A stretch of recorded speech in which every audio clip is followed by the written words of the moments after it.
Alrighty, everyone. Hello, my fellow marks out there. How you all doing tonight on a wonderful Tuesday evening? It has been a couple of days. I got a good amount of sort of rest last night after a little bit of a longer day, but necessarily not too overbearing. And yeah, had my day off from work today. Was able to uh, participate in yet another D&D session and got some work done on some stuff that we're going to be doing later on this week. I'm looking forward to that. But nevertheless, let's go ahead and get things started.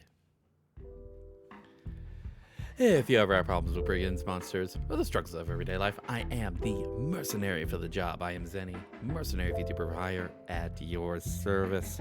Hope y'all having a wonderful day. Hope y'all enjoy today's stream. And today we continue, or I should say, not just continue, but we get to finish off. Finally, it has been a while that we've been working on this one, but we are finally going to be finishing up the final trial and thus finishing up the game of the very first Phoenix Wright Ace Attorney games. And hey, if we have time, we might as well move on to Ace Attorney 2. I don't see why not. Might as well continue the absolute madness that is the game where everyone is guilty of perjury. Yes, even the judge. The judge is also guilty of perjury because everyone is guilty of perjury. But nevertheless, I'm hoping that you all are having a wonderful day. Yeah. It has been... this particular week has been a little bit of like a busy one, like setting up like certain stuff. Like tomorrow we've got the start of Trails of Cold Steel 3. Been looking forward to that. But the big one that I'm looking forward to, back after over a month of scheduling conflicts and having to go through a hiatus on this, we are back with the D&D campaign, Wings of Light and Dark. We are all getting ready to, all of us in the campaign are getting ready to get things going. And I've been going through a little bit of a sort of like promotional campaign on social media. You guys may have noticed stuff that I have been posting over the week. Even though, yeah, we are going into session 8, I think like we have gotten a sort of like good idea as far as sort of like the basic setup for the character, for a good majority of the characters. Some have gotten certainly a little bit more of a spotlight than others. A little unfortunate, but I do feel like we have at least a good idea, and I thought, you know what? If we can do what we can to sort of like attract different people to start watching the campaign as well, bringing people into not only my channel here, officially hosting the thing, but also to Farah's channel, as he's going to be debuting as a VTuber in a couple of days. And part of sort of like that debut weekend. Hey, Real, how's it going? Thank you very much for the raid. Let me go ahead and get you the shout out. Just give me one moment. And hello, Zakinator22. How you doing today?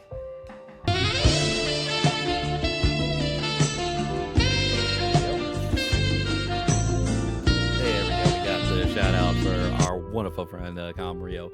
Believe you were doing some Yakuza today, if I remember right. I thought I did see you post about that, but hope that you had a wonderful stream today. But yes, for those that may not be familiar with me, thank you. Yes, we were trying to get all the money. Ooh, all the money But yeah, for those that may not be familiar with me, if you ever have problems with brigands, monsters, or the struggles of everyday life, I am the mercenary for the job. I am Zenny, mercenary VTuber for hire, at your service. And I'm hoping that you all are having a wonderful day. And today, like I said a little bit ago before you guys raided in, we are going to be finishing up the very first Phoenix Wright Ace Attorney game.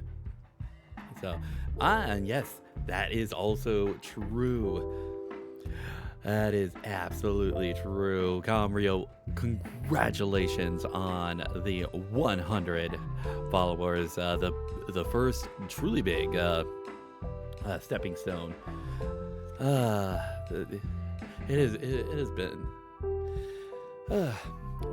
I will say, it is definitely a good stepping stone to sort of like get past and sort of like be able to sort of like get your footing within the realms of the Twitch universe. But yeah, it's exciting to play a Final Fantasy game. Ooh, you're playing a Final Fantasy game for your 100 followers. Nice. Which one? But yeah. Like I was saying, I was going in preparation for the upcoming session 8 for the D&D campaign that we're doing on Saturday. I have been going through sort of like this, or like social media. Not sure the audience will be choosing. Nice, interesting. But yeah, I've been going through sort of like the social media sort of campaign on my social media platforms, both on Twitter and Blue Sky. Sort of like I said, even though we have gone through 7 sessions already, and we're about to go into our 8th, and we have somewhat of an idea on the majority of the characters, some a little bit more than others. To be able to give a chance to sort of like put attention and highlight some of the characters as sort of a way to be able to not only sort of like let people know on who these characters are, but possibly attract some more people to this campaign that we're running both here on my channel and on Feral Name's channel. God, dun, dun, dun. Yeah, sorry, I was sort of like, I have been stopped a few times trying to go through my little spiel moon, but how are you doing today? I am glad that you are here. Are you mad at Discord now? What, because of the fact that...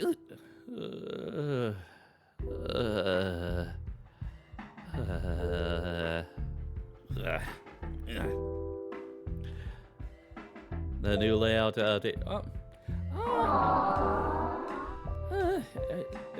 I'd say that's more a personal preference. I kind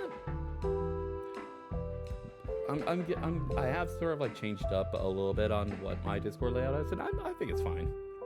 I personally think it's fine. I don't think it's like the worst thing to happen, but to each their own. But yeah, that is sort of like the update as far as how things are going. But yeah, as far as like like a heads up with the D&D campaign, as far as depending on how things go, because I do work on Saturday, depending on how things go, I'm hoping that we can make our regular stream time, which would be 5 p.m. Central Time start time, US Central. But we might end up having to delay it. Who knows? I'll have to sort of like update you guys throughout the day as far as how things are going for work for me. But I am absolutely looking forward to getting back into this, because like I said, it has been over a month since we had our session 7. It's been a while, but absence makes the heart grow fonder, and I can say personally for me, I am really looking forward to getting back into this particular campaign. So, without further ado, let's go ahead and get things started for tonight. As we finish up Ace Attorney 1, I'll go ahead and get things set up. And those of you here in chat, my fellow mercs out there, Let me know how you're doing today. I'm hoping that you are having a wonderful, wonderful day. Hope that the start of your week has been wonderful as well. But yeah, all right, let's go ahead and get things going. All right, just be a moment. I am the storm that is approaching. Yep.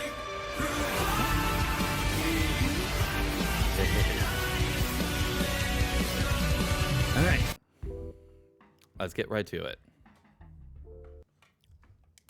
So, yeah, we're going to be picking up right where we had left off, the final day of the trial. We've got apparently 3 sections of this trial to get through, so it'll take a little bit to get through this, but I am kind of expecting to sort of like finish up this up early. So like I said, if we do have enough time to sort of like fire things up, I will get started on the second game. So yeah. All right. February 25th, 9:47 a.m. District Court, defendant lobby number 2. This is the defendant lobby, all right, but there is no defendant. I'm trying to reach Lana all morning. Where could she be? Where could she be? And where's Emma, for that matter? It's almost as if something's been happening behind the scenes. Edgeworth, knowing you've already figured it out. The owner of the 7th. Yep. Well, I have a pretty strong hunch. Yep. Looks like I'm not the only one who's figured it out. No, the only reason this trial didn't reach a verdict yesterday is because there was still room for doubt regarding this ID record. If that number does belong to whom you suspect, then no doubt will remain. After all, he hasn't been officially charged with anything. True, not yet. In any event, once all doubt has been removed from that list, I can call for a ruling. 5 minutes, Wright, and Chief Prosecutor Skye will be found guilty. But she didn't do it. I figured you'd say as much. That's why I came here, to hear what you had to say. It's the first time you've ever done something like this. Lana's hiding something, and the only way we'll ever know the truth is to draw it out of her. The truth? Everything goes back to the SL9 incident. Don't be stupid. Today's the last day of the trial. You don't have time to reminisce about the past. That depends on you. If she's found guilty, you'll lose your only chance to find out what really happened. I'll think about it. See you in the court, Wright. All right. This is it. If I'm ever going to find out what Chief Gant has on her, it's now.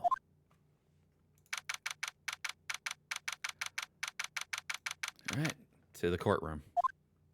Court is now in session for the trial of Miss Lana Skye. Defense is ready, Your Honor. Prosecution is ready, Your Honor. Normally, this is when the prosecution puts forth its opening statement. But before that, the police chief has a proposal to make. Chief Gant.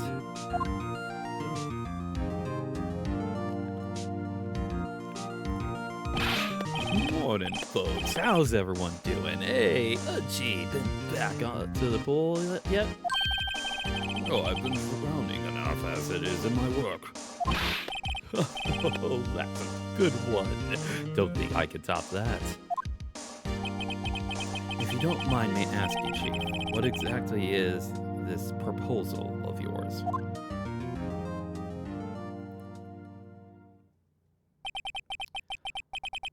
Lana, that is to say the defendant, has asked me if she could speak directly to the court.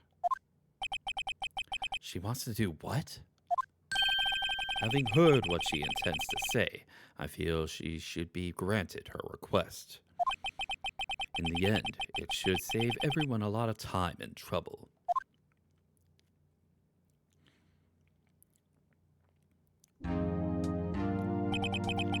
What's this all about, defendant? I'd just like to make one simple request, and I'll be finished. Well then, what is your request? Your Honor, I'd like you to put an immediate end to this trial.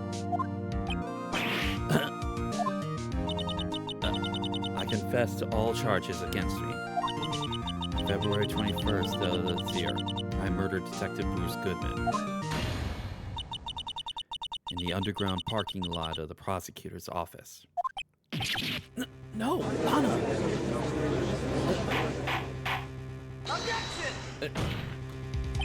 You can't. Your Honor, the defendant's claim does not change the defense's plea. In that case, Mr. Wright, I no longer require your services. But Lana! Your Honor, I hereby forfeit my right to an attorney. The prosecution may lack direct evidence against me, but it has sufficiently proven its case through testimony and circumstantial evidence.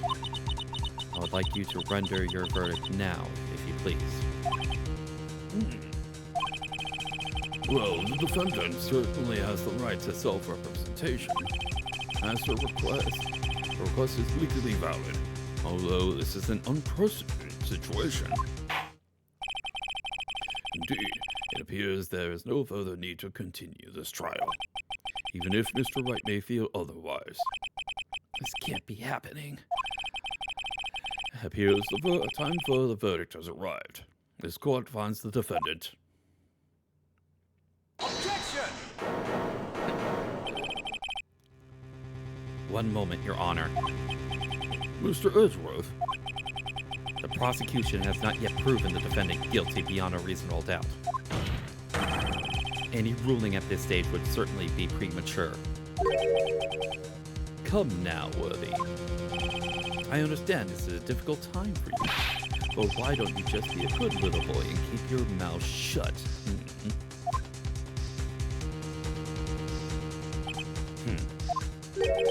I don't think I care for your tone, Chief Gant. what? Creating another fabrication to cover up your past mistakes. Sorry, but I'm no longer the naive little boy you would have me be. With this sudden confession from the defendant, it's obvious to me some kind of deal was struck behind the scenes. Some kind of deal? Not everyone operates as you do, Worthy. I thought so. Your Honor, the prosecution would like to change its first witness. Who? To whom? As its first witness, the prosecution would like to call Miss Emma Skye. I request the court hears her testimony. Mr. Edward, I'm exercising my right to self-representation. I don't think we need to continue. I don't care what you think, Miss Skye. The exposure of the truth sometimes results in tragedy. However, no matter how tragic the truth may be, it would be an even greater tragedy to avert one's eyes from it. Very well. The court shall grant the prosecution's request. Is that okay with you, Chief Gant? Worthy. You'll live to regret this. Mark my words. Miss Emma Skye, please take the stand. Looks like Edgeworth has decided to take the horse by the reins.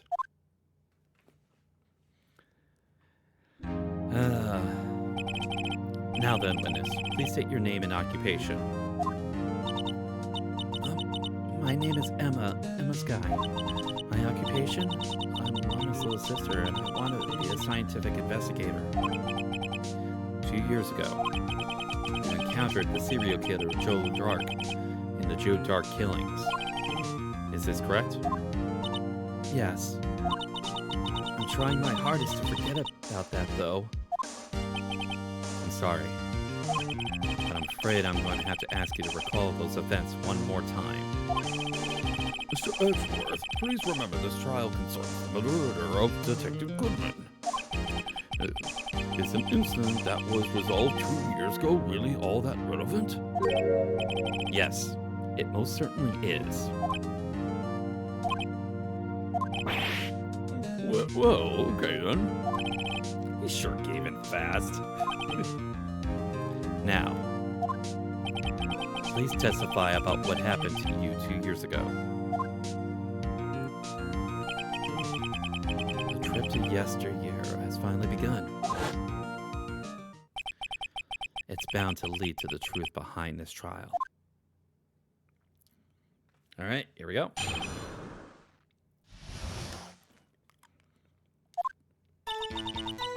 I was waiting in my sister's office that day. A man came running in and took me hostage. Neil Marshall rescued me. I'll never forget what I saw in that instant. The man raised up his knife and stabbed Mr. Marshall in the chest.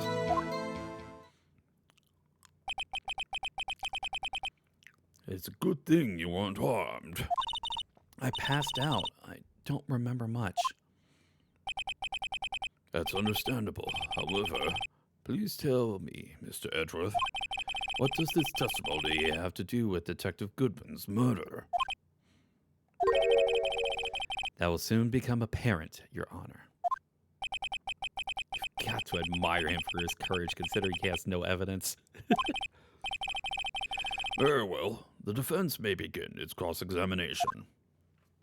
All right. All right, so.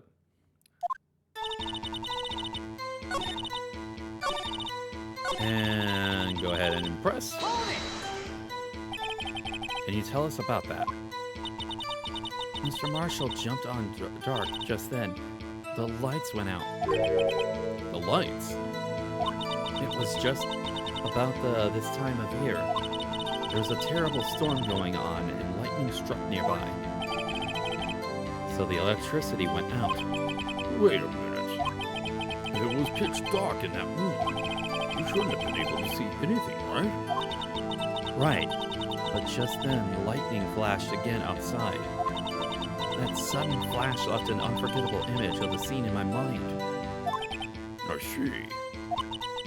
I told the detective about what I saw then. The detective? Yes, Detective Goodman. He was in charge of the case. Detective Bruce Goodman, the victim. All right, we're going to hear more. So you spoke with Detective Goodman about this 2 years ago? Yes, that's what's so scary about this trial. And you told Detective Goodman about what you saw? Yes, but at the time, the words just wouldn't come out. That's why I drew a picture. A picture? Yes, I think she mentioned that before. Well, Mr. Wright, have you heard enough? We're going to ask about the picture. This picture the witness drew. I believe it has a very important meaning. Objection! But the list of evidence I was given 2 years ago didn't contain a picture. Witness, do you mind if we added this statement to your testimony? Yes, Your Honor. Drew a picture seen once, but it seems to have been long. Okay. We will present the evidence list. Objection! Mr. Edgeworth. This little girl put all her heart into drawing that picture. And yet, you would insist on denying its existence? Hey, I'm not the bad guy. All I'm saying is that the prosecutor for that case, I wasn't handed such a picture. That may well be. But that doesn't mean it doesn't exist. Behold, This is the evidence list for the SL9 incident. please turn it over, Your Honor. Turn it over. Oh, what is this?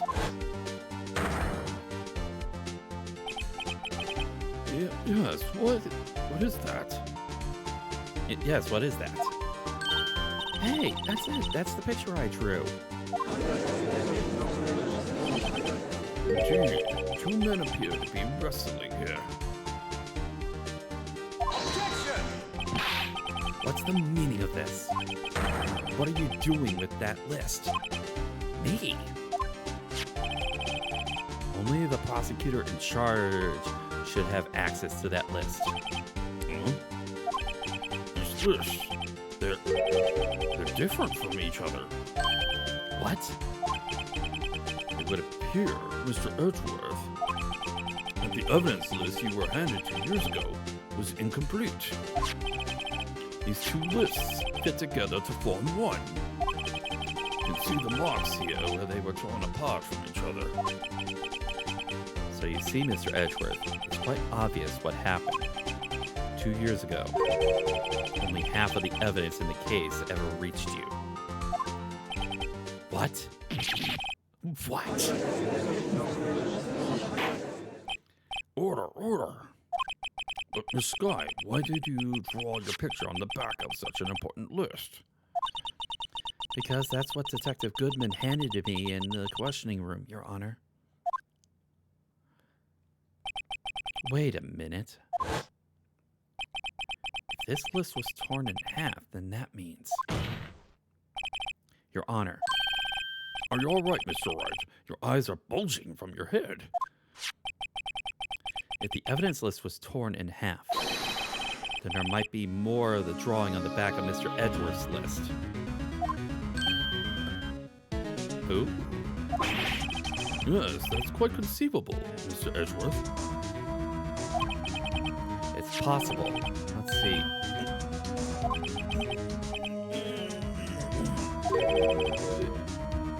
Is something wrong? Do you even have to ask? Sorry, Your Honor. There is indeed something drawn on the back of my list. It's that thing. Oh my goodness. The blue badger. That thing. That thing that was dancing in the evidence room. Clearly, it's an act of vandalism in the work of a certain chief of detectives. I guess he was out of scrap paper.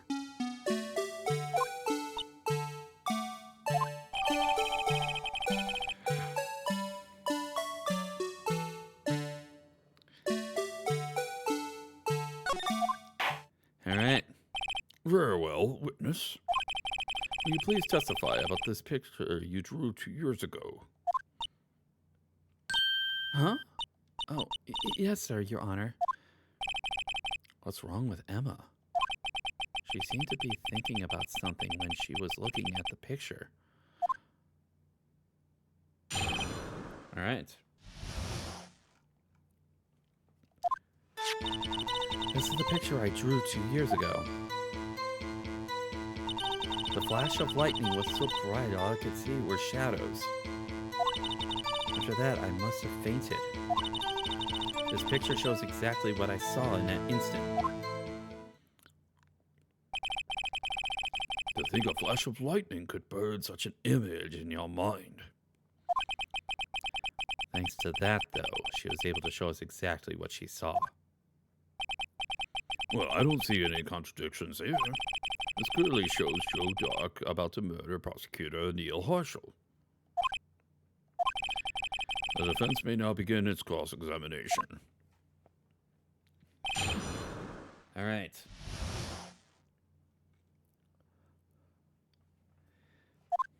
All right, so 2, 3, 4. And we are going to present Neil Marshall's autopsy report.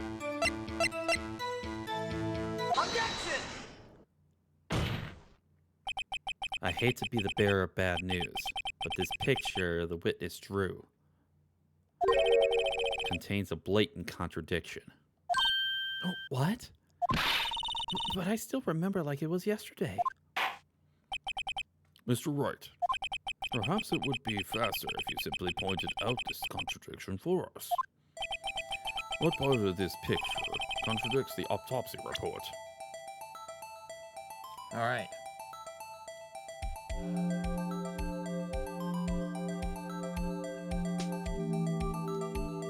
And we're gonna point out the tip of the knife. The contradiction, of course, lies here. Take a look at the knife the man is holding. If you look closely, you can see its tip is broken. Even I don't have to look closely to see that, Mr. Wright. But, Mr. Wright, look at the evidence. See the murder weapon? The tip is broken too. If I recall, the tip of the knife was found broken off in the victim's body. It was the conclusive piece of evidence that proved Joe Dark was the murderer. But why would it be broken off before he did the stabbing? That's going to be the main question. I'm afraid it's not so simple, Emma. Objection!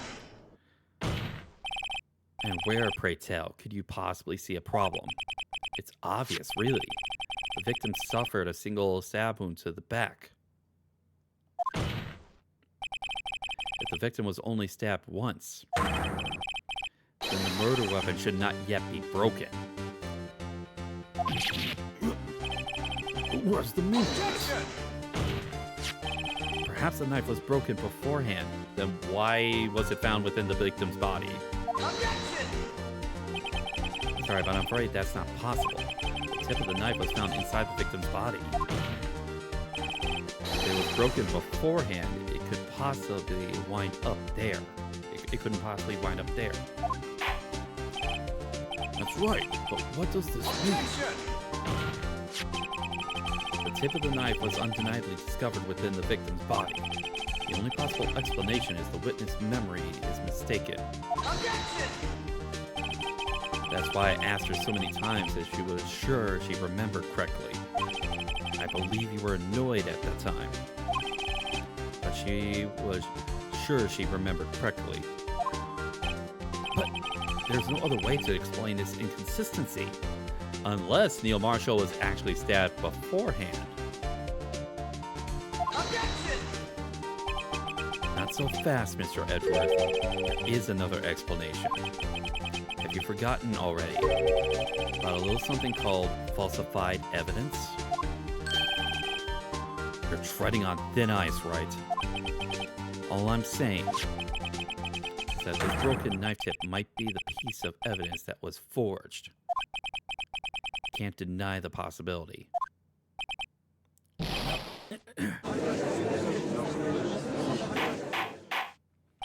Order, order, order. Are you saying the investigation was really corrupted? Your Honor, please allow me to once again go over the events that took place on the day of the murder.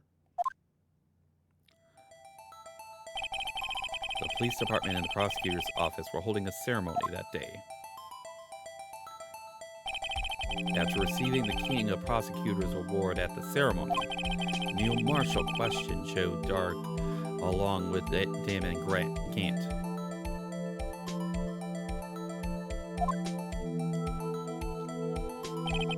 During his questioning, Joe Dark fled the room. Prosecutor Marshall chased after him and was killed by Dark. It is my belief that somewhere in this story, there is a lie. I'm not lying. The man really was holding up a broken knife. If that's true, then there's no other way around it. This could not have been the actual murder weapon. There must have been another broken knife. What are the chances of there being two broken knives? Another broken knife besides Joe Dark's? Could there have been one? There is another one. If the witness is adamant about the accuracy of what she saw, it can't just be explained away by a simple observational error. Mr. Wright. In that instant, Emma really did see a broken knife. I assume then that you have some information about this other broken knife. If so, please feel free to enlighten us. The murder weapon was already broken prior to the murder. There's only one way. Take a look at this. Here's the real murder weapon.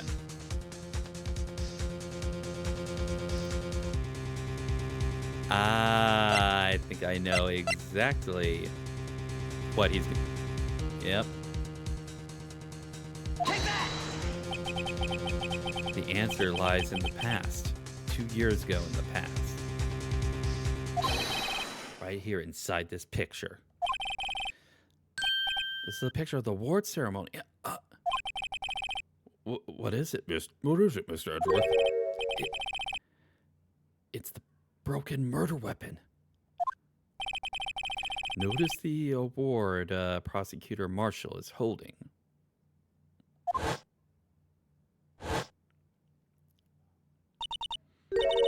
That's a broken knife. As we earlier concluded, the knife in the drawing was not Joe Dark's knife.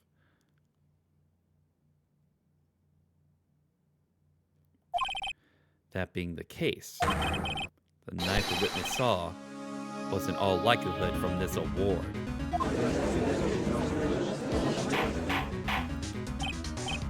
Order, order, order. Neil Marshall was awarded King of Prosecutors that day. As an award, he was given this broken shield and knife. When he chased after Joe Dark, he pulled out this knife. Being a prosecutor, he did not carry a pistol. His broken knife was the only weapon he had in this dangerous situation. Objection! But that can't be. Oh, and why not, Mr. Edgeworth?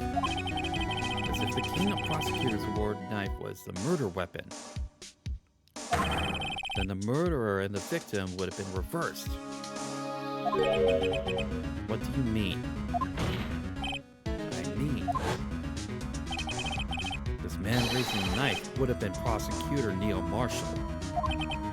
Oh.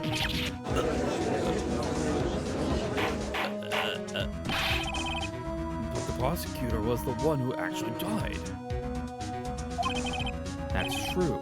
What's going on here? It seems Mr. Wright has been a bit too eager to jump to conclusions. Wait, I remember now. I remember everything. Witness? Mr. Edgeworth. What is it? Could you show me your evidence list again, please? His list? The one with that picture scribbled on the back.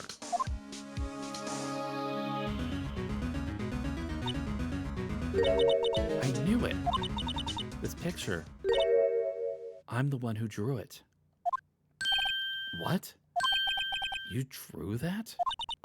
That's right. The list wasn't torn in half at the time I drew this picture.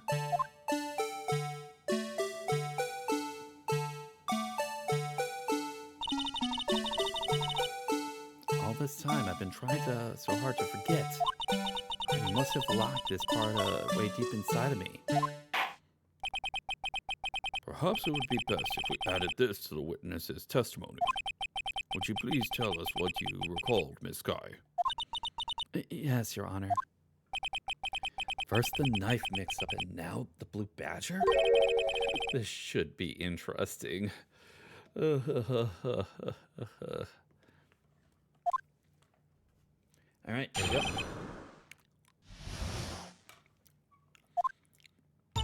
When I saw that man raise his knife, I panicked. I rushed toward both of them. I think I knocked away the man with the knife. Just then, there was another flash of lightning, and that's when I saw the blue badger. Wasn't in the room, but I saw his shadow.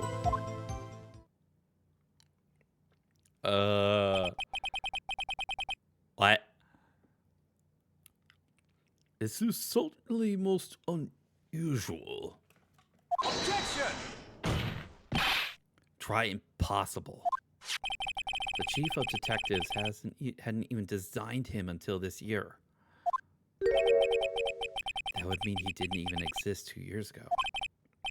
Yes, well, oh. Stop. Please don't pursue this any further. Lana. What is the meaning of this? Please remain seated in the defendant's chair. But you can't do this. I've already confessed to the crime. Why can't you just leave it at that? Chief Prosecutor Sky. We've already come this far. It's too late to turn back. Silence. The defense will now begin its cross-examination. Bailiff, please detain the defendant. It seems we're finally getting to the core of the matter. All right.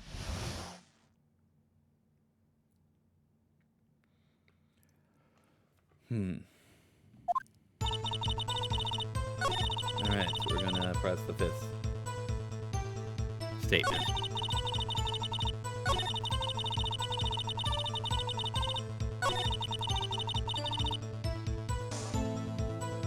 Hold it! His shadow. So you mean you didn't actually see his face with the winning smile and all? That's right, but I still remember it. He had 3 creepy horns. Objection! This is pointless. That thing couldn't have possibly existed 2 years ago. The witness must be mistaken. Objection! That may well be. But what's important is that it's what caused her to think she saw what she did. Oh, and I suppose you have an explanation? If so, by all means, tell us what this shadow really was. What was it that Emma saw when the lightning flashed? Who is this blue badger, really? I think I know okay, here we go. I just might know. Blue badger hadn't even been dreamt up when Emma drew this picture. Yet she's certain she saw its shadow. Ladies and gentlemen, it is the defense's belief that on that fateful day 2 years ago, there indeed was something that looked similar to the blue badger. Something that is now sitting in this very room. Mr. Wright. In this room? Very well, Mr. Wright. What is it that the witness saw in that instant? Please show us this mysterious blue badger lookalike. And we're going to point out the unstable jar. Take that! The mysterious blue badger was in fact this. But that's... What exactly is that? I believe it's some sort of jar. But Mr. Wright, that doesn't look anything like the blue badger. Indeed it doesn't. As it stands now, it's just a plain jar. However, what if we were to change our viewpoint? Our viewpoint? Gotta show them the correct angle to look at this from. Alright.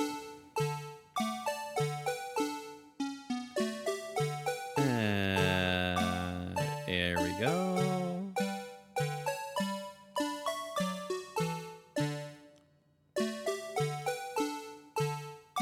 There we go. Take that! Well, is this a miracle or what?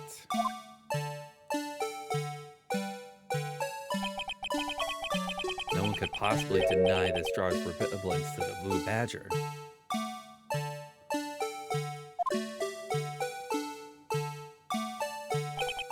No, it can't be. Order, order. The defense has proven its claim. The mysterious blue badger witnessed on the day of the crime was actually this. Objection! Although we all enjoyed Mr. Wright's dramatic performance, one question remains. What's your point? What do you mean? So that badger thing was actually just a jar. That doesn't change anything. Objection! I'm afraid that's where you're wrong, Mr. Edgeworth. You see, this changes everything. Indeed? Oh, very well then. Please tell us. What's different now that we know the witness saw this jar?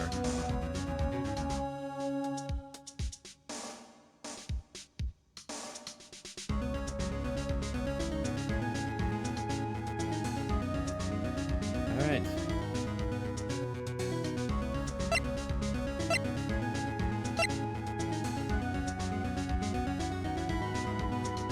Okay, so it actually doesn't matter actually what I pick because every single one of these answers is actually kind of correct.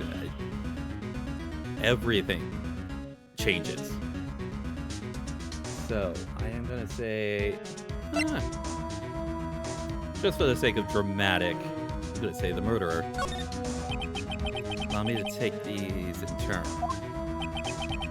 At the moment of the murder, the witness saw this jar.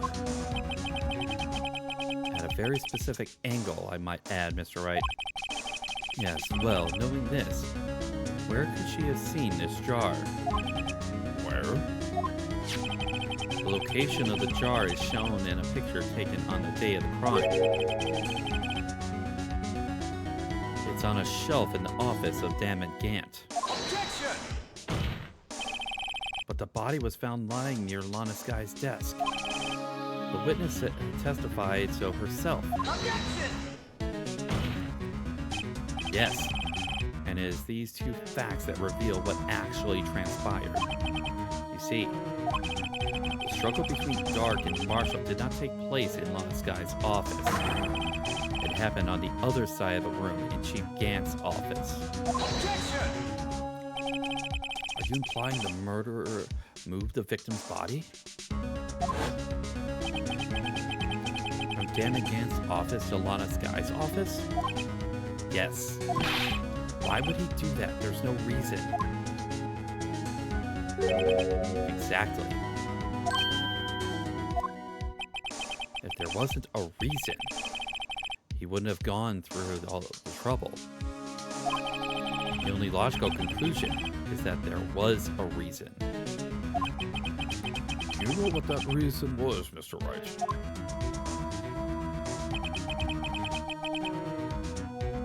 Alright.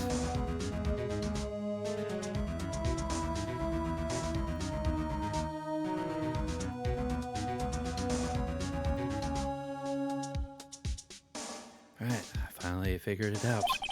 So this is why Lana tried to stop the trial. It's too late to quit now, though. Please recall the witness's testimony.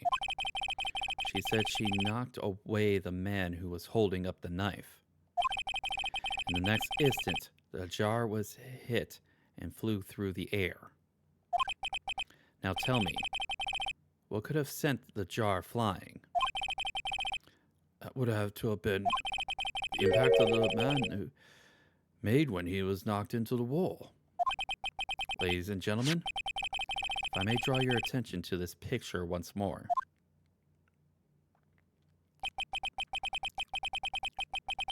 If the man was knocked in the direction the shelf of the jar was sitting on, what would he have hit?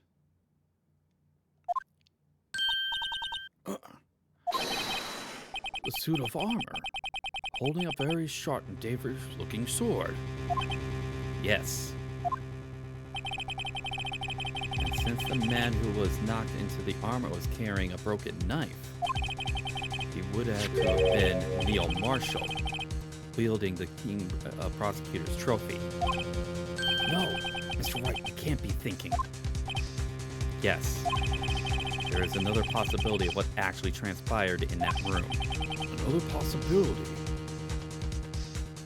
Oh, I think I know where this is going. Of course, the perpetrator would have no idea, but nevertheless, I don't know if I can go through with this. Mr. Wright, what is the matter? If events took place as the defense theorizes, then the outcome is obvious. In that moment, assuming the man Emma Sky knocked away was actually Prosecutor Neil Marshall. Yep. Got a haircut and saw... nice. Nice job getting a haircut. Hope that it was worth it.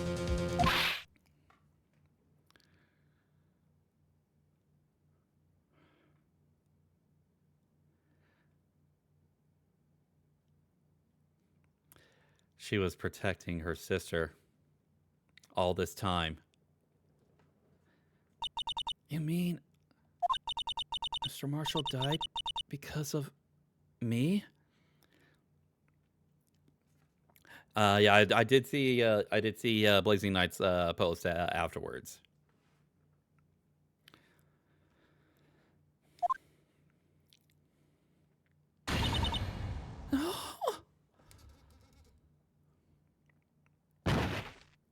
And she fainted. I never imagined her testimony would lead to this.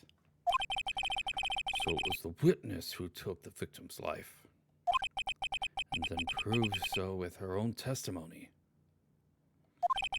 This is unprecedented.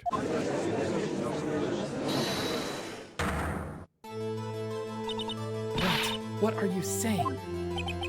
I'm sorry, Miss Guy, but given the circumstances, Joe Dark murdered Prosecutor Marshall. How can you think it was Emma? How dare you try to pin the crime on her? Imagine that, coming from you. If you recall, it was you who admitted to forging evidence 2 years ago. The reason you moved Prosecutor Marshall's body was to keep anyone else from finding out about what Emma Sky did, wasn't it? I assure you, Mr. Edgeworth, I have no idea what you're talking about. If you hope to have anyone believe your insane allegations, I'm afraid you're going to have proof. Tell me, do you have any conclusive evidence that proves my sister killed Neil Marshall? Evidence? I'm willing to bet you don't. Yes, it certainly would be difficult to prove this with evidence. We don't have evidence. We'll have to rely on testimony. I'm afraid that won't work in this case. Both parties involved in the incident are dead. I certainly can't get dead people to testify. This has been an all-wild goose chase from the beginning.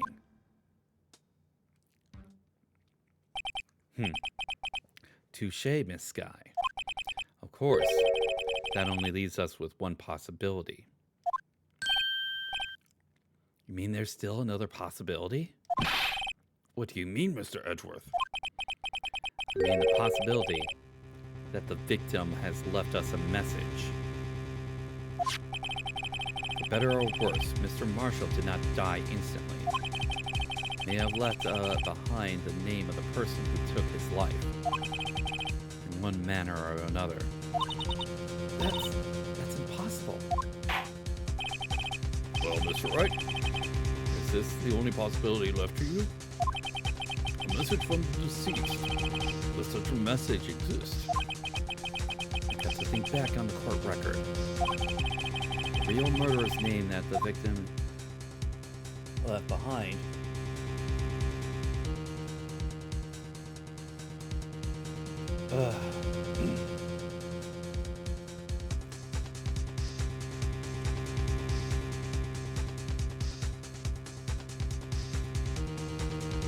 is in the evidence.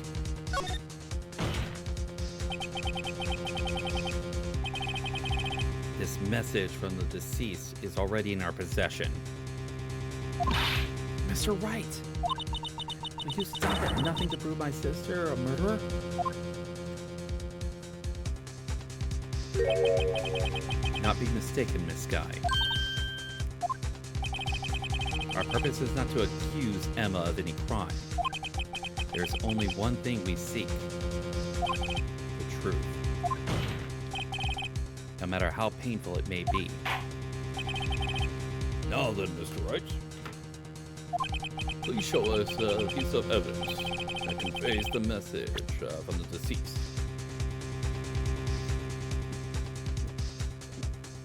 Alright. Back to the unstable jar. Take that! This is the message left by the deceased. This is that brute basher from before, right? Is he gonna just speak the killer's name? That thing could. I'm sure it would. It's like everyone's forgotten this is just a jar. A message was left here, on the surface of this jar. What do you mean? If you look closely, you can see a faint trail of blood on this jar. Looks like someone wiped the blood away. Yes, but notice, for some reason, the blood on some of the fragments was not wiped away. Yes, there is a line here, drawn in blood. So what you're saying is these dots were once lines. Prosecutor Marshall did not die instantly. He used the few precious moments left to him to leave behind a message. One that someone apparently wiped away. But blood must have been seeped into the jar where lines changed directions. Precisely so. All we need to do is connect these points. And the victim's message will become apparent. No! Mr. Wright, what kind of message did the victim leave for us? Your Honor, I believe that these bloodstains will reveal us the answer. I gotta connect these dots to make letters. There's only one thing the victim could have written in these circumstances. His murderer's name. Alright. Alright.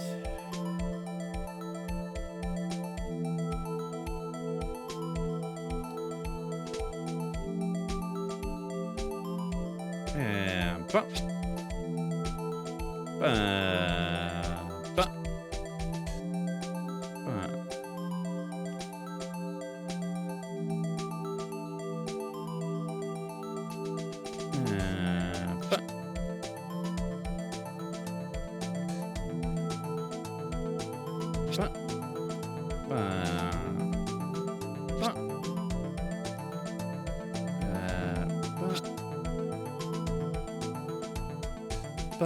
And Take that!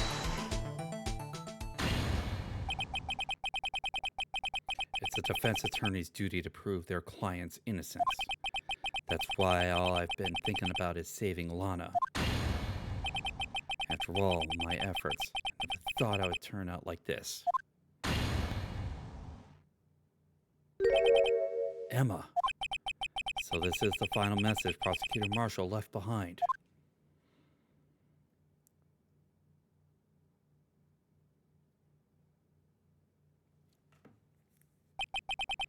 Of all the people, she may not have been meant it, but in the end, the one who took the victim's life Was Emma Sky.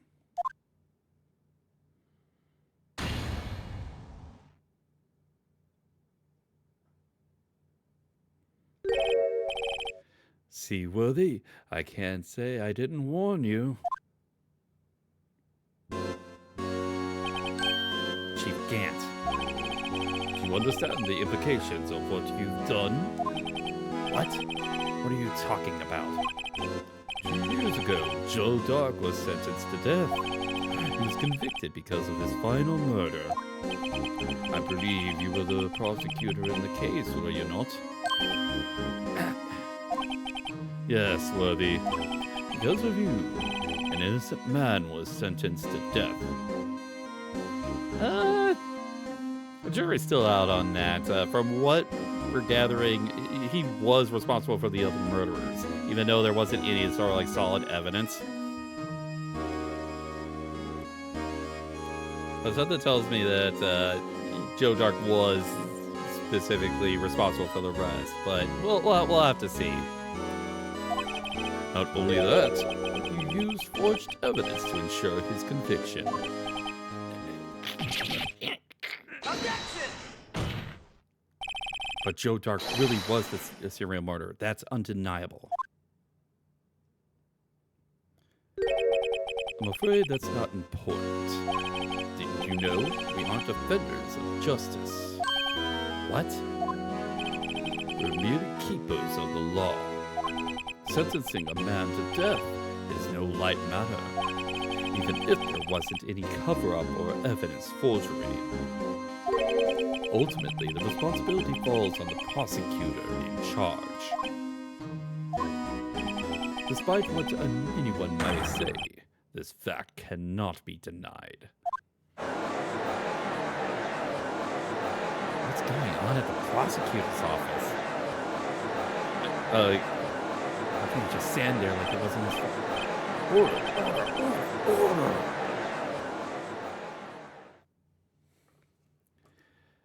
The gavel's pounding fell on deaf ears. Unable to settle the crowd, the judge declared a recess. Where this trial is headed, no one knows. All right, so that concludes that particular section of the trial. So, we solved everything that happened 2 years ago. But to what end does that leave us with this current trial? All right, here we go.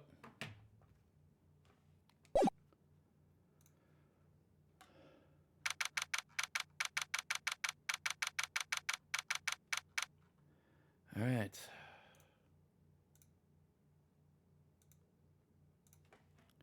Here we go. Sorry, Edgeworth. I didn't mean to get you in trouble. Don't worry about it. This is my problem, not yours. Hope I'm not interrupting anything, pals. Hello, Gumshoe. Kind of a tense moment for you to pop up in here, but hey, we're still happy that you're here. Oh, I guess I am. I'll come back later. Oh. Wait, Detective Gumshoe, what is it? You got a lot of nerve, pal, making a detective run all around while on duty. And top it off, you call me here. I've seen happier people at funerals. I take it Lana is having you run errands again? Let me tell you, this is the last time, pal. Yeah, I thought you were fired. Here, she asked me to give you this to you if it was a break in today's trial. Evidence law. Edgeworth was talking about this just the other day. Yeah, the two rules of evidence law. No evidence shall be shown without the approval of the defense part. Yep.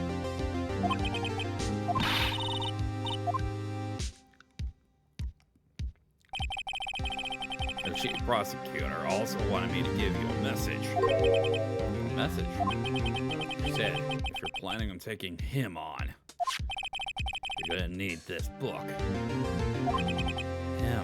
I guess I'll need to give this book a thorough read. Alright. Doesn't look like that book will do you any good now, though. All that's left now is the chief prosecutor's sentence. That's where you're wrong, Detective. Huh?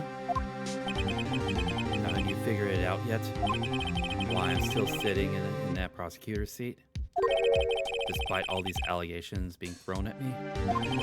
Mr. Edgeworth. The real trial today hasn't begun yet. What? What else is there left to do? Your credibility's been all ruined with this forged evidence you were unaware of. And this guy found out she was unwittingly caused a man's death. And now you're telling me you want to do more? You gotta be kidding me, pal. You're missing the point, Detective. Lana didn't murder Detective Goodman. She merely stuck a knife into his dead body. That means the real killer is still out there. What? And we're gonna expose him. No matter what it takes. This Kate has hurt too many people. It's time to bring it to an end. All right. Time to go big game hunting.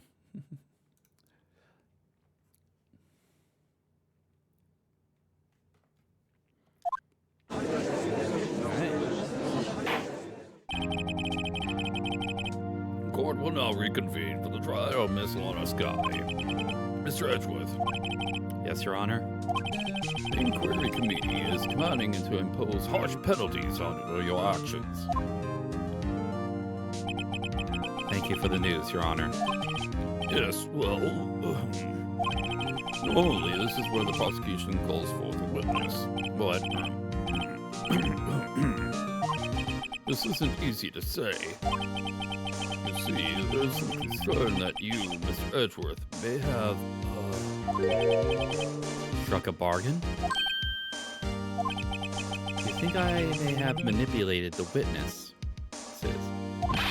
I didn't say that. It's just, you see, everyone's been talking and... Very well, Your Honor. I have a solution. A solution? That being the case, the prosecution will allow the defense to call forth all further witnesses. What? There is no precedent for what you're proposing. Undeniably, this is an unusual arrangement, but a very effective one. It would prove that I haven't struck any deals with the witnesses. Well, Mr. Wright, what do you say?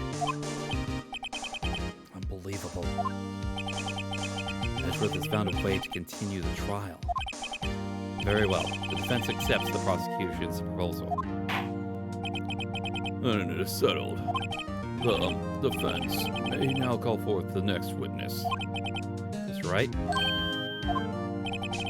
You do realize that this is your last chance.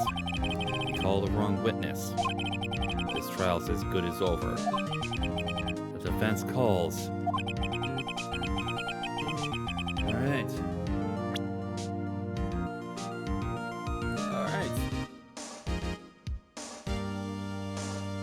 Time to bring on the big game. Take that! Damon Gant.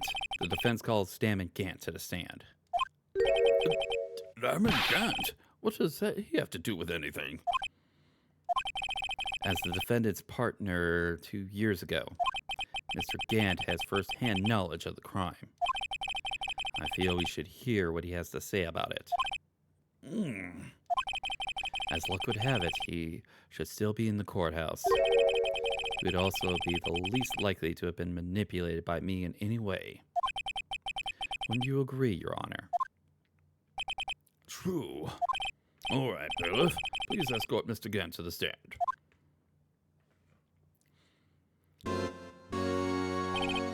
Witness, please state your name and occupation. What is this? Some kind of practical joke? I was just on my way to lunch. Your name and occupation, sir. Worthy, are you sure you want to do this? Your name and occupation. So, you want to play hardball, eh? Oh, please, Mr. Gant. Fine. My name is Damon Gant. I'm the acting chief of police. Now then, Chief Gant, the court requests to hear your testimony. Oh, righto, what's with the grim face? First, let's clear up this SL9 incident. Oh, you mean that time when Lana's sister murdered that prosecutor? Personally, I think it's been made pretty clear already. There are still some things unaccounted for. Oh, like what? Like the role you played in all of this. Son, either you're very brave or very foolish. You are aware, of course, that a police chief has all kinds of weapons at his disposal. Weapons? Sure, take my testimony, for example. I don't have to give it if I don't want to. What? Is that true? I'm afraid so. The chief of police has the right to refuse to testify. Of course, such an action carries with it certain risks. Don't worry, I'm not here to hinder your trial. Just remember, if this turns out to be some big waste of time, don't say I didn't warn you.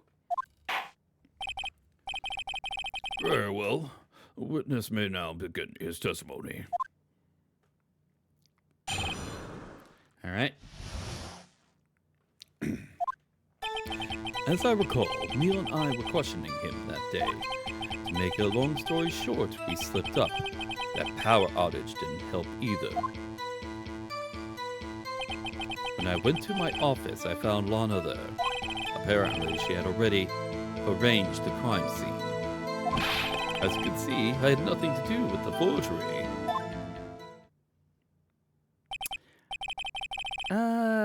Yeah, about that.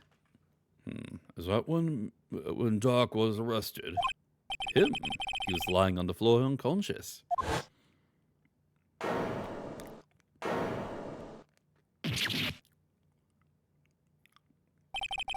When Emma sent Neil flying, it seems Doc bumped his head. I see. Everything seems pretty clear-cut. If the police chief has a right to refuse to testify, I'd better hit him hard and fast.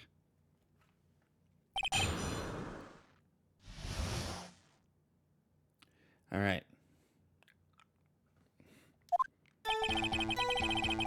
All right, so I'm going to go to the fifth statement, so the very last one.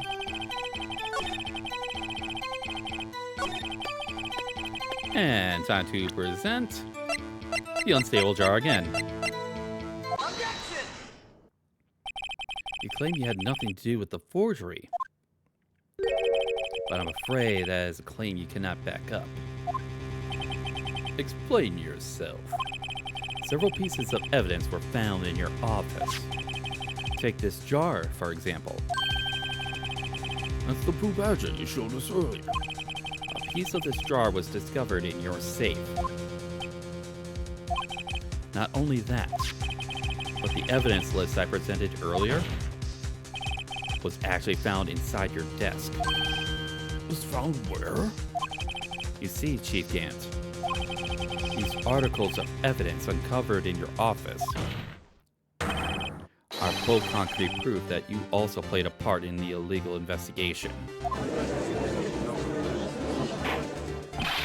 Chief Grant, what is the meaning of this? Oh, he is a defense attorney who not even rival-worthy.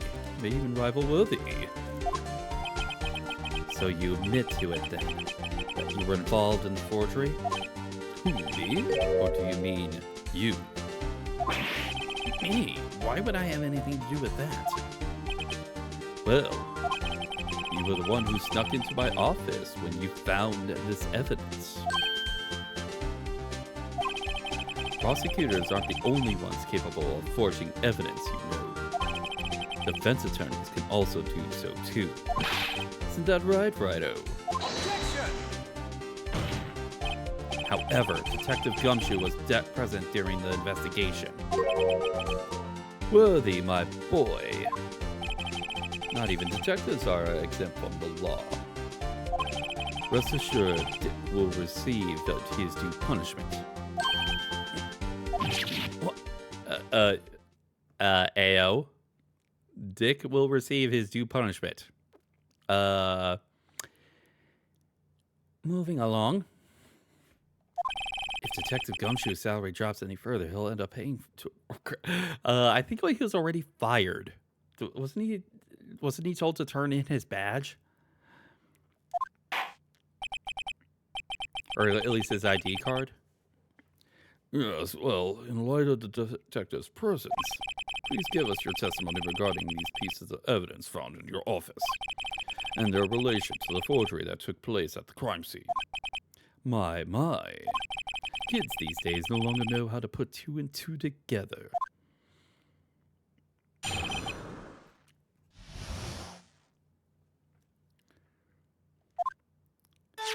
Let's see, what was it now? A jar fragment and a list? For all I know, that you could have planted them in my office. Anyway, you can't prove when those pieces of evidence were discovered. If they were found after Dark was convicted, then they're worthless. There's no reason I'd participate in a forgery. Rearranging the crime scene wouldn't help me out in any way. Mr. Wright, Yes, Your Honor? when investigating the crime scene, you should have been more careful to observe protocol. You do understand that I am the chief of police, right? There will be consequences. Indeed, I believe I will press charges, so you won't make the same mistake again. My apologies, Chief, but would you mind waiting until tomorrow for that? Today is, well, you know. All right, OG. In return, though. I know. That place, right? What are these guys, telepathic?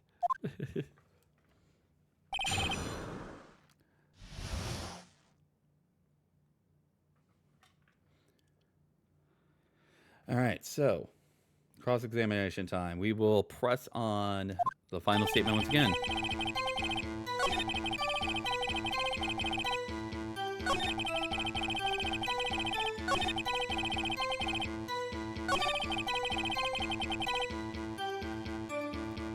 Hold it! Really, Chief Gant. At the very least, there is one large benefit you've reaped from all this. Oh, I wasn't aware. What is this benefit? That would, of course, be the position you have, Chief of Police. Oh, The resolution of the SL9 incident secured your promotion to Chief. That in itself is sufficient motive. Oh, that's a good one. Do you really think I'm that incompetent? What do you mean? Even without that case, I was already in line to become the next chief. The resolution of the SL9 merely sped up the inevitable a little. Is that true, Edgeworth? Yes. He was going to be made chief anyway. Be careful when pointing that finger. You might be the one pointed at. So that means there's only one possible motivation for you to commit forgery. If you didn't do it for yourself, then you did it for someone else.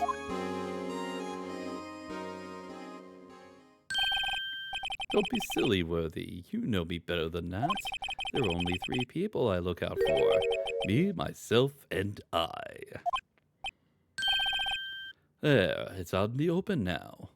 Archie, would you mind if I change my testimony a little? But you still needed a pawn.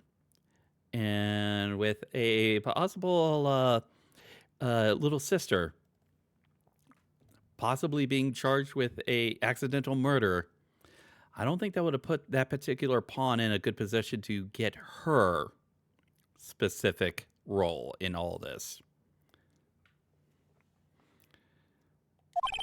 by all means, please do. I wouldn't be anyone's accomplice if there was nothing in it for me. All right.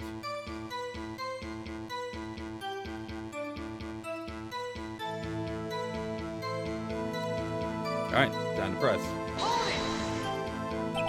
Nothing in it for you? Sorry, the only person I care about is yours truly. That girl, Anna's little sister, was it? If you think I felt sorry for her, you better think again. You're right. You don't feel sorry for anyone. Be tough on crime and tough on people. That's how I was raised. You seem to be lax enough on yourself, though. Oh, that's a good one, Worthy. Could there have been something in it for him? Given his selfishness, he would have helped. Would he have helped someone out?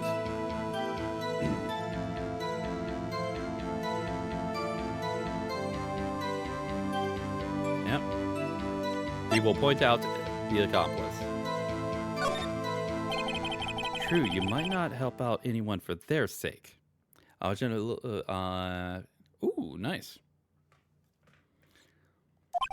But if it would benefit you, you might decide to assist someone. Mr. Wright, it appears you're positively determined to portray the chief as a nice man who likes to lend people a hand. That's not what I mean. Very well, then. Who's this person you believe Chief Gant may have helped forge the evidence? It's Lana Sky. Take that! Chief Prosecutor Lana Sky? The defendant? I believe it's quite obvious in light of the circumstances. Emma Sky fell victim to an unfortunate series of events. Who would want to help her more than her own sister, Lana? And as for Chief Gant, he would also have a reason to help Lana if she asked him to. That reason, of course, is self-profit. Self-profit? What do you mean? After the SO9 incident was resolved, Lana Sky was appointed chief prosecutor at the prosecutor's office. The person who arranged this job change was you, Chief Gant. But how would he profit from all of this? He would be able to use the chief prosecutor as his puppet. Essentially, he would acquire unchecked authority over all investigations. You mean to tell me that despite the chief's formidable appearance, he plays with puppets? What is it with this judge? What is it? No. I'm deleting this guy. I'm deleting him. Nope. You gotta go, Judge. Sorry.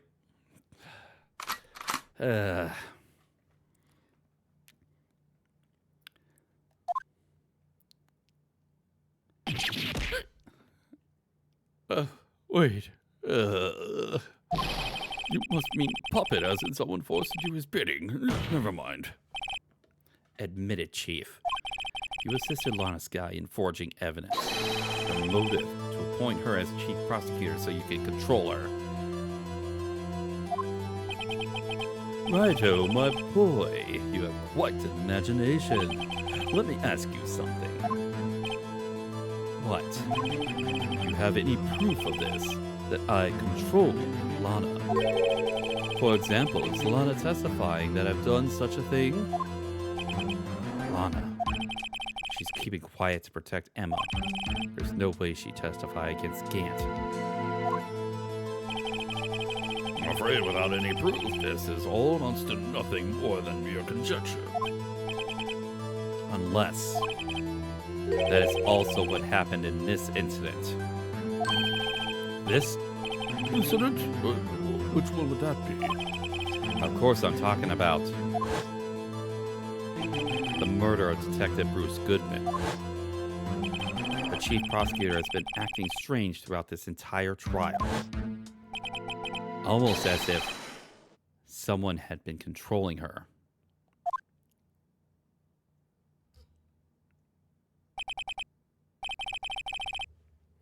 Worthy, You better watch your tongue. I wouldn't want you to get hurt. Just what do you mean? What he means, Your Honor, is that Chief Gant is involved in the murder of Detective Goodman.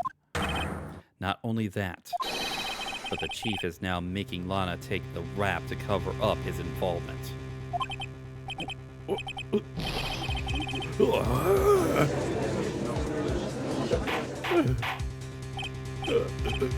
Order. I say order. Mr. Wright, you can't be serious. Huh? This is an affront to the highest-ranking officer in our law enforcement agency. To accuse the chief of police of blackmail and murder is impossible.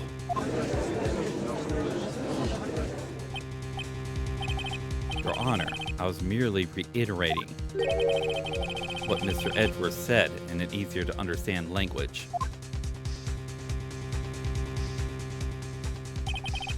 It's too late, Mr. Wright.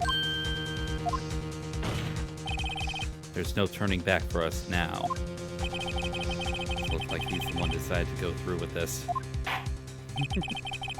Can you prove this, Mr. Wright? As the chief, a high-ranking officer in the law is involved in this murder. Yes, exactly. We have all the evidence we need. Question. Regardless of his rank or title, Chief Gant is just a man. The question is he a criminal? I believe the evidence will tell. I see. All right, then. Let's see what Mr. Wright has got. It better be good. Show us this evidence that ties Chief Gant to the murder of Detective Goodman. All right. First thing that we need to present, the ID records.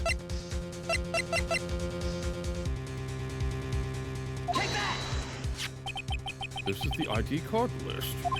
Yes, the one that shows who entered the evidence room on the day of the crime. There was one ID on the list we couldn't determine the owner of yesterday. The 77s. Sorry, but there's no way you can prove that's my card number. It's your number. What? How do you know that? The safe in Chief Gant's office requires a code to open. A 7-digit code. 7 digits? You don't mean... I'm afraid so, Your Honor. The code was 7 sevens. The same as the remaining ID card number on that list. Chief Gant, you've entered the evidence room on the day of the crime. And the look on his face. Order. Also, just hold on a sec.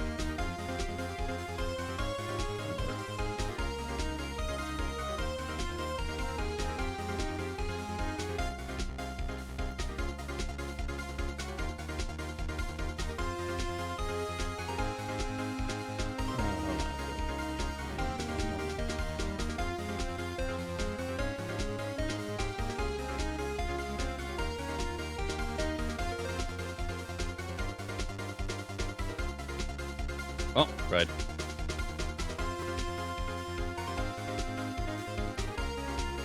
Let me...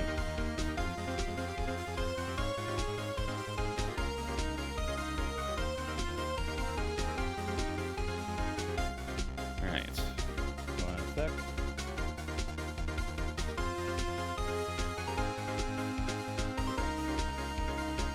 Just trying to match up here. Okay.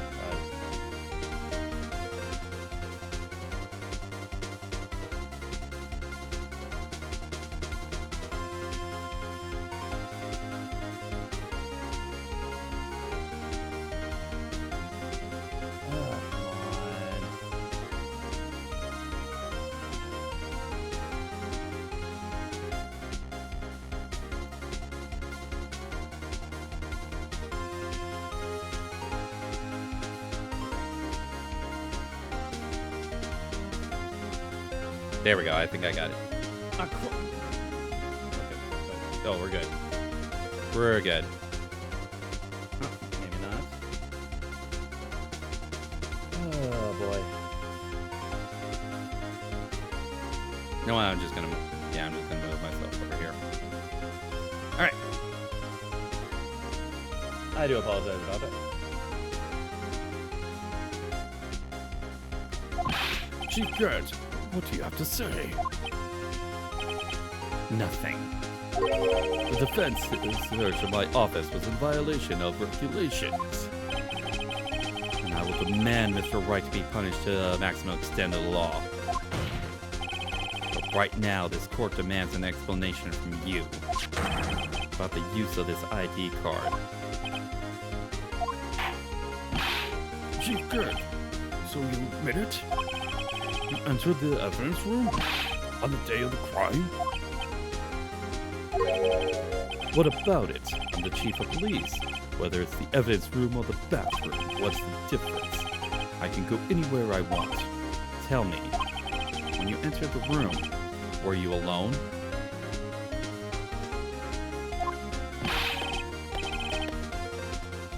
I always go to the bathroom alone, as I do with the evidence room. Detective Goodman wouldn't have happened to be with you that day, would he? Of course not. Why would he be? I hadn't seen him in days. You hadn't seen him in days, Chief Gant? I'm afraid you just undone yourself. On that day, you had to have met with Detective Goodman. What do you mean? This trial's purpose is to determine Lana's guy's guilt. No, it isn't, Your Honor. This trial's purpose is to determine the truth. If Chief Gant met the victim on the day of the crime, then we need to determine one thing. What transpired during that meeting. In that case, Mr. Wright, I'm going to have to ask you for evidence. Show us proof the victim went to meet Chief Gant on the day of the crime.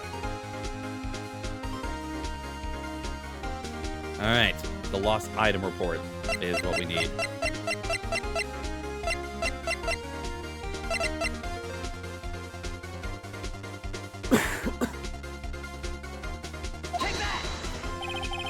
Detective Goodman lost his ID card on the day of the crime. Or to be more accurate, Jake Marshall stole it. So Detective Goodman filed out a lost item report. He would have given that report to the chief of the police. Yet you are in possession of the report, which means you can't be sure if you filed it. He filed it. How do I know, you ask? Because he needed to enter the evidence room that day. You needed to? Yes, to transfer the evidence out. Oh. Detective Goodman took the form to you, Chief Gant. Then, you accompanied the detective to the evidence room. I accompanied him? There's no other way the murderer and Detective Goodman could have entered the room. Hold on, let me guess what you're going to say next. I, Chief of Police, murdered poor Goodman? Exactly. But wait, the chief didn't necessarily need to accompany him to the evidence room. He could have just lent him his ID card. Yes. Now that you mention it, I believe I might have done something of the sort. Objection! Sorry, but that's not possible. According to the record, your card was only used once. Yet you showed us your ID card earlier. If you had really lent it to Detective Goodman, it would have been found on his body.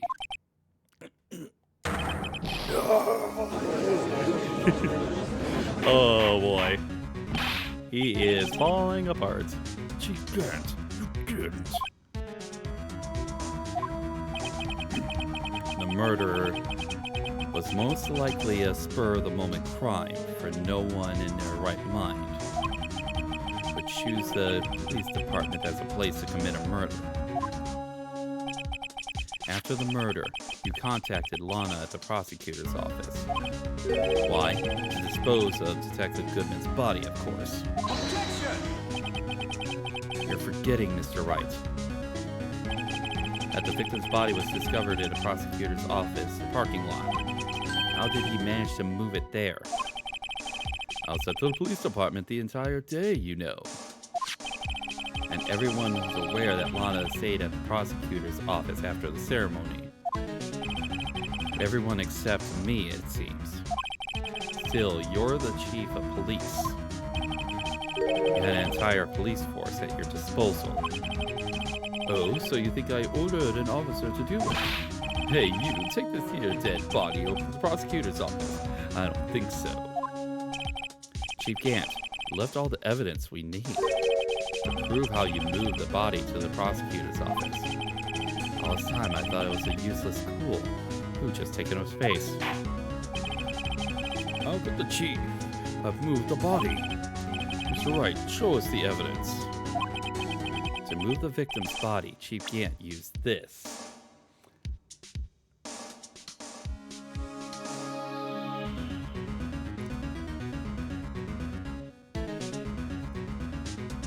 Alright. Useless piece of evidence, huh?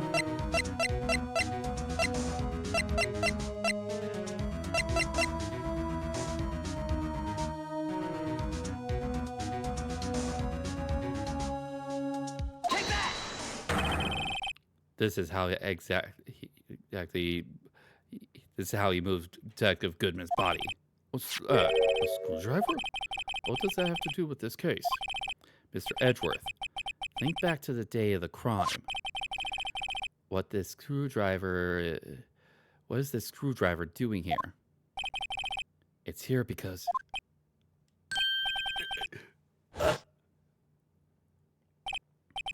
I was asked to go by Chief Gant, no less. He told me he wanted to keep it here in the prosecutor's office. In any case, on the day of the stabbings, I brought this back here. After the ceremony ended that day, I didn't plan to return to the prosecutor's office. But you did, because Chief Gant asked you to. You mean The body was found in the trunk of Mr. Edgeworth's car. I think it's obvious what happened. The body was moved by that car. Yep. Detective Goodman's body was carried in the trunk of Mr. Edgeworth's car? Yes, unless, of course, you have another explanation, Chief. Why else would you have asked Mr. Edgeworth to transport evidence from a closed case? There's only one possible explanation. To transport the body of your accomplice. Or to transport the body to your accomplice, Miss Lana Scott. Order. What is going on here? There's no room for rebuttal to the defense's outrageous accusations. Think back to the photograph Miss Starr took at the prosecutor's office. This was not a photo of the body being stuffed in a truck to be taken away. This was exactly the opposite. This is a photo of the body being taken from the trunk. Chief Gant, please say something. I believe your time is up. My time's up. Sorry, Righto, but I'm having lunch with the District Attorney General after this. We have to get going if we make it in time for the early bird special. But the cross-examination isn't finished yet. Remember what I told you earlier. A police chief has all kinds of weapons at his disposal. Weapons? Like the right to refuse to testify. I'm invoking that right now. What? This is not a right to be casually invoked. There are certain risks to be considered. So you're just gonna run away after all this? Run away? Don't make me laugh, Willie. I stabbed old Goodman. That's what you're saying, right? But if you had any conclusive evidence, we would have presented it by now. Well, You think I had Lana dispose of the body? If so, then show your proof and get over with. I'll say it again, Mr. Wright. Damon Gant is the current chief of police. This court will not tolerate any accusations against him without concrete proof. Well, Mr. Wright? Your Honor? Do you have any concrete proof? Proof that Chief Gant murdered Detective Goodman and made misguide the clothes of his body. Do I have any concrete proof?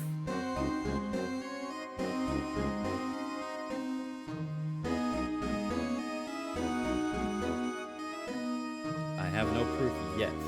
Wait.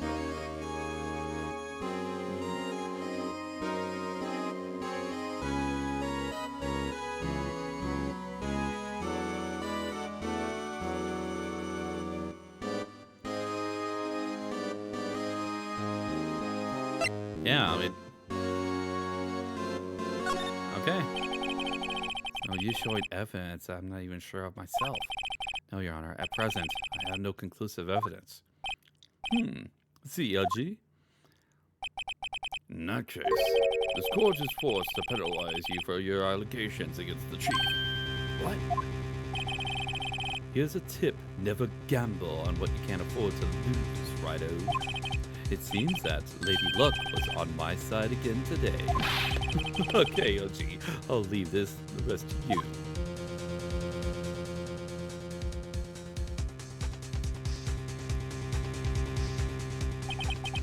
I warned you earlier, Mr. Wright. This is an affront to a senior officer of our nation's law enforcement agency.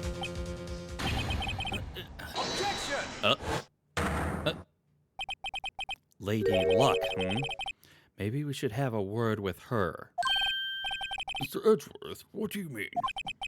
There's one lady who knows the real truth behind this trial. We haven't yet had the honor of hearing her testimony. A lady who knows the truth. Another witness. In the absence of conclusive evidence, the only other method of proof is testimony. But Chief Gant has invoked his right to refuse to testify. There's still someone else, one more witness who can answer all the questions raised in this trial. Someone right in this very room. Mr. Edgeworth, who is this person? Why are you asking me, Your Honor? Have you forgotten? The defense is the one calling the witnesses today. Mr. Wright, does such a witness exist? She may not be willing to tell the truth, but we can't just stop now. Yes, Your Honor. The defense calls forth Miss Lana Sky herself. Take that! The defendant? Miss Lana Sky? She was in the underground parking lot at 5:15 on February 21st. Her task, to dispose of the victim's body. In accordance with a certain someone's orders. Mr. Edgeworth? The prosecution has no objections, Your Honor. Very well, the court will now take its final recess for the day. In 15 minutes, we will reconvene to hear the defendant's testimony. This court is now in... Hold on. Chief Gant, I thought you were going to eat. Listen good, Lana. He's talking to Lana. I don't think you need me to tell you this, but if you accept Mr. Wright's claims, there will be terrible consequences. That's right. Your sister will be found guilty for Neil Marshall's murder. This isn't good. Of course, you never support such outrageous claims anyway, right? Just something to think about. Alrighty then. I've got a lunch date to meet. Yep. That, my friends, is witness to intimidation. Okay, if there aren't any further objections, this court is now in recess.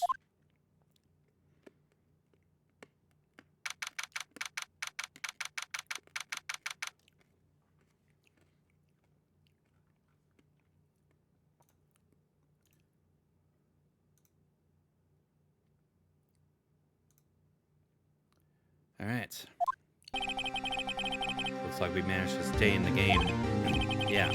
Thanks to your help, Edgeworth.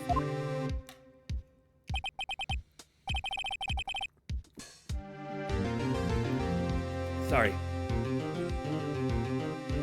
Was getting my drink in. That chief, he's something else, eh, pals? Detective Gumshoe. I'm not detective anymore. Oh, yeah. Sorry about that. Ah, don't worry. I've already decided where to work now. At your office. My office? Sure. I'll take the place of that top-knotted girl you used to work with. What do you mean? Ah, Maya. Still, looks like we're all out of moves now. Chief Gant's done it again. How is it he always gets the upper hand? It's not fair he has the right to refuse to testify. It's not. Oh, sorry. It's not fair. He has the right to refuse to testify. Settle down, Wright.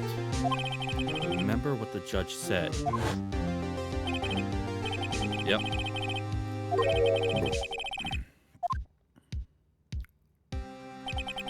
Risk. What did he mean by that?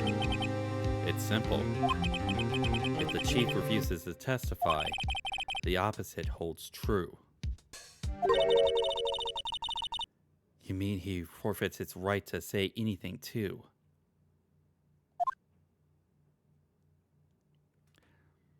Oh, yeah, you're up even after all of that. Are you okay? Yeah, when I came to, I was in the medical office. I've been listening to the trial from the gallery, so she heard everything that's been going on. I'm sorry for what I said before. No, don't be. It was the truth. You know, it's funny. I almost feel somehow relieved. Relieved? You killed a person. It may have been accidental, but you killed a person. Yeah, now I finally know what really happened. Think that all this time, my sister was being blackmailed by that terrible man. And she did it all just to protect me. Ever since her appointment as chief prosecutor, everyone who knew her said she changed. Perhaps it was easier that way for her. What do you mean? What do you think I mean? To follow Chief Gant's orders. She must have shut herself up deep inside to force herself to do anything and everything the chief told her to do. That must be why she became so cold.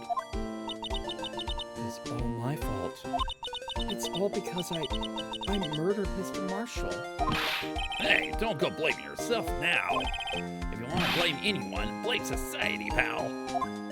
Society. Chief Gant may be able to fool everyone else with his forgery, but he can't fool my memory. I remember now. I knocked Mr. Marshall into that armor. I see.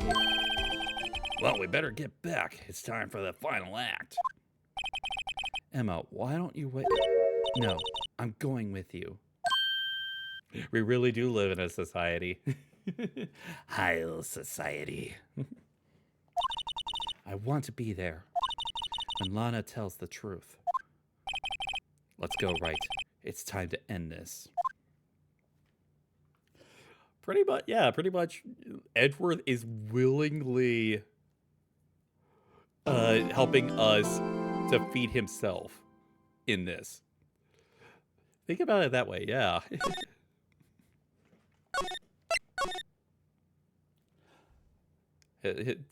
Edgeworth has come really far from wanting to protect his streak. to now actually being more interested in the actual truth than that stupid record of his. All right. Here we go.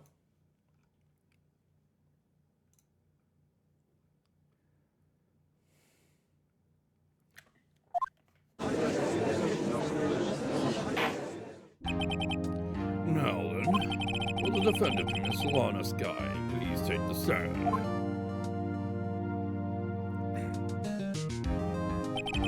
Miss Lana Sky, you are the chief prosecutor. I'm sure you're aware of what is required of you. But Mr. Edgeworth, you already know everything. You know all that I've done these past 2 years. Please provide the court with your testimony, Miss Sky. And remember, you are under oath. You want to hear the truth. Of course. Why all of a sudden care about the witnesses being under oath? There's been so much perjury in here that you could pretty much take up every single courtroom in the United States with all those trials. Of course, the truth. Lana, no matter what happens, I'll always be your sister. Now then, your testimony, if you will. First, tell us about your relationship with Chief Gant. Everything hinges on your testimony. You're the only chance we have to get Gant. I think his reaction's well enough to the evidence that we've brought up should pretty much prove his guilt, but I worked alongside Gant for years. There's no truth to his blackmail theory.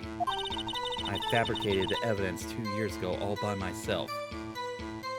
Because the truth only matters when the plot demands it. Pretty much.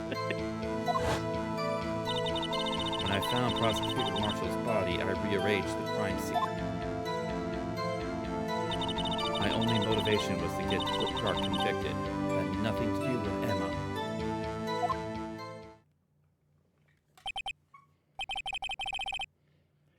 All right. Are you sure about this testimony? Your Honor, I'm confessing to a capital offense. Of course, I'm sure. But Lana! If this is true, then that means Chief Gant has nothing to do with this. That's what I've been telling you from the beginning. Please, Mr. Wright, you've got to help her. She's sacrificing herself because of me. But what if she is telling the truth? She's not. I know my sister. Whenever she speaks stiffly like that, she's hiding something inside. Deep down, she's really screaming in agony. Yeah, this is not time to start second-guessing myself. The defense may now to begin its cross-examination. All right. All right. We are going to press the fourth statement. 1, 2, 3, 4. You say you did this all by yourself? Yes. Would you mind telling us what you found when you arrived at the crime scene? It seems I was the first person to discover the scene. The broken prosecutor award knife was stuck in the victim's body.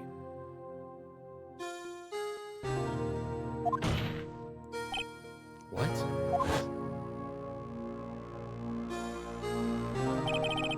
A prosecutor Marshall died from an unfortunate accident. That's only a situation you dreamed was possible. The reality is, it wasn't my sister who took the prosecutor's life. Fantasize all you want, Mr. Wright, but I'll never change this statement. This case would have been over by now if Ganton injected the himself in it. Yeah. You mean Prosecutor Marshall wound up being killed by Dark? Something like that. If that is so, what happened to the other murder weapon? Dark was carrying a switchblade knife. Oh, that was lying on the floor a little distance away. It was probably knocked away in the struggle. That's how it went down? She's trying to cover up her lies with more lies. All just to protect me. So when you found this scene like this, what did you do? After all, this was everything boils down to. Yes. I broke off the tip of Dark's nut. Huh. Okay. We're gonna press on this. You did what? You planted the tip of Dark's knife and moved. But why? Why would you do that? You of all people should know, Edgeworth. You've always had a good head on your soldier. My head isn't on that bad, but maybe I ought to ask for the sake of others.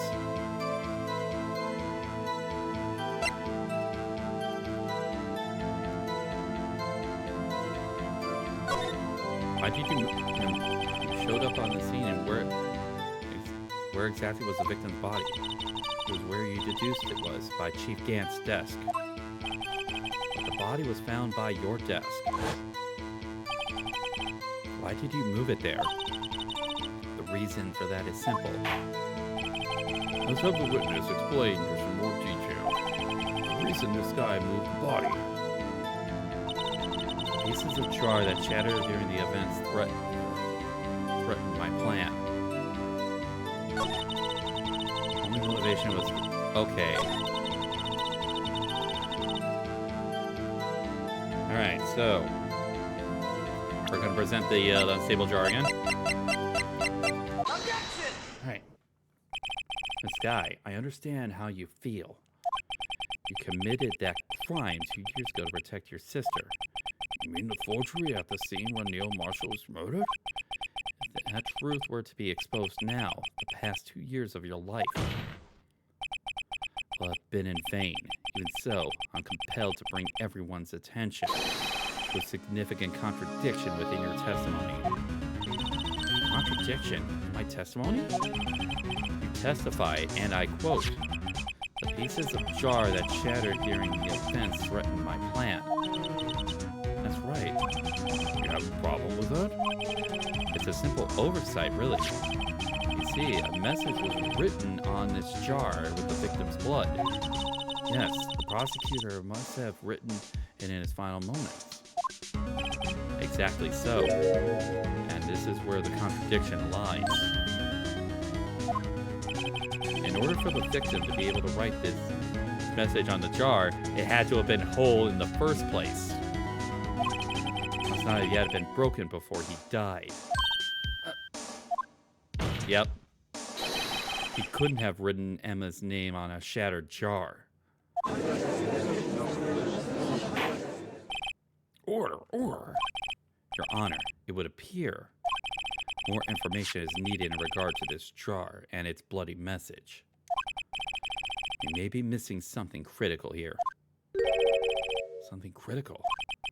Chief Prosecutor, it seems you are as in the dark as we are about the truth towards which we're headed. What? Just tell us exactly what you saw. We'll piece together the information to arrive at the truth.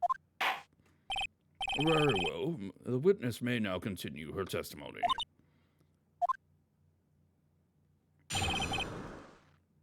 All right. I immediately noticed the blood traces on the jar, but it was dark in the room and I didn't have time to check it out. It's safe. I wiped away the blood. The fragments were large, so I'm sure I got them all. All I could think about was wiping them clean before they were discovered. All right. You mean you were the one who wiped away the message in blood? It wasn't I wasn't chief prosecutor at the time. She didn't think the Dark was the real murderer. That's why she tried to erase the real evidence. Very well. The defense may now begin its cross-examination. All right.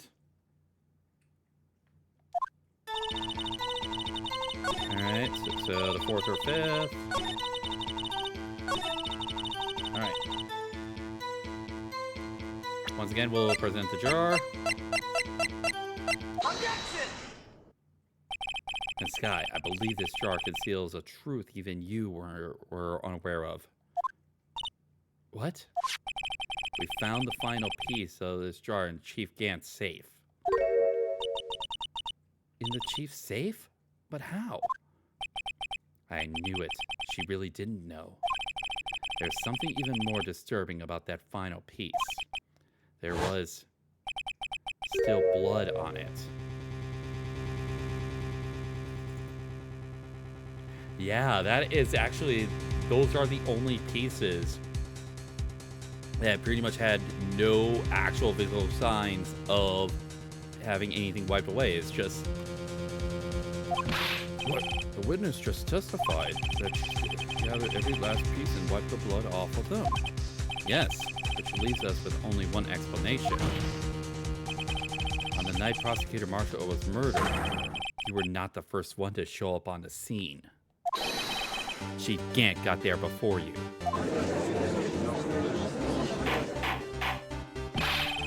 But he couldn't. The defendant had simply missed a piece. Objection! I'm afraid that's unlikely.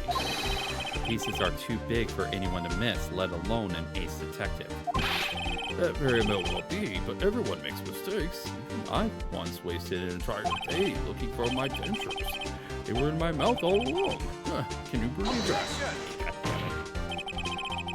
Have you forgotten, Your Honor? When this witness arrived at the scene, the jar was already broken. Oh, that. There's no way a name could have been written on a shattered jar. Another person discovered the scene prior to the witness. I hope you're not implying this person was Chief Gant. At the time he was looking for Dark downstairs. Besides, what if he was there first? Why would... The question is, if he did arrive there first, why did he hide the fact for 2 years? Well, Your Honor, can you answer us that?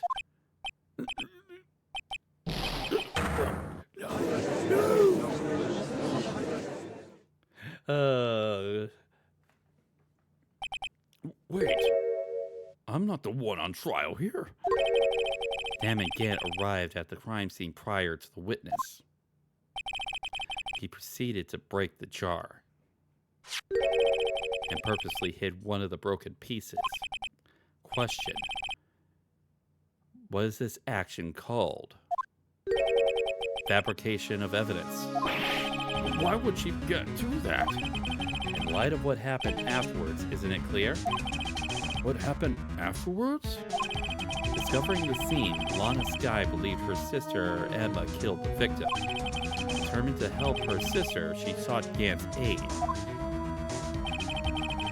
Lending her his aid, Gant helped her create the evidence that incriminated Dark, sparing Emma, and therein lies the reason. The reason why Miss Sky became the chief's puppet. Oh, she literally put her tongue that split all out. Wow. Hit her thumb, yeah. No, I did it on my own. Please, sis, stop trying to protect the chief. I can't watch you suffer anymore for my sake. No, you didn't. I wasn't you, Emma. You didn't kill anyone. Don't believe anything Mr. Wright says. Defense attorneys make up the most foul lies to defend their clients. Foul lies? Imagine that coming from my own client. I guess you do seem like the type of person to twist the truth.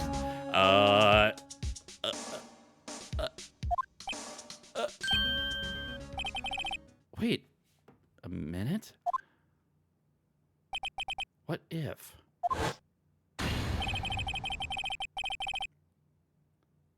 We're still smack dab in the middle of Gant's trap. There's something wrong, Mr. Wright. Lana. Maybe right after all. What do you mean, right? So you do tell foul lies then, Mr. Wright? Miss Sky, please testify once more.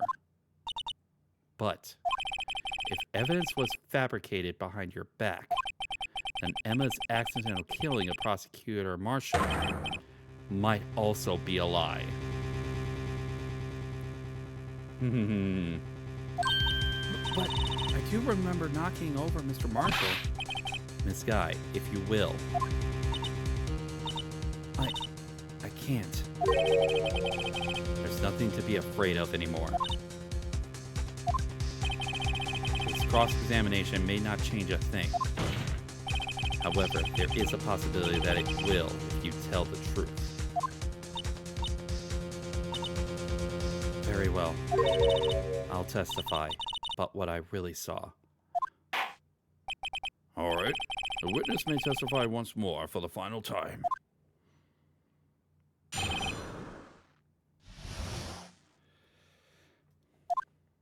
When I arrived, I found Mr. Marshall's body impaled on that suit of armor sword. Emma and Drake were lying unconscious on the floor nearby. When I saw what had happened, I thought she did it. That's why I erased all the evidence that linked her to the murder. I had Chief Gant help me remove the body from the sword and carry it. But if it's all really a fabrication, Emma might be innocent.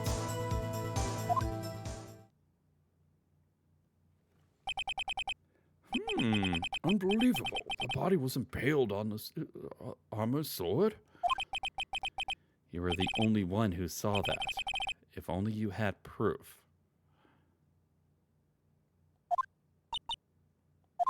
Actually, I do have proof. I gave it to Mr. Wright just this morning. What? To me? It's a picture I took of the crime scene after I encountered it. I thought it might be needed. I don't remember... The book. The book. I don't remember receiving a picture like that. I must have known. See, Mr. Wright, she does have faith in you. Very well, Mr. Wright. Please present this picture. I don't remember receiving any pictures from Lana. Lana said she gave it to you this morning, right? I seem to remember getting something from... Let's check the evidence again. There must be a picture in there somewhere. The book.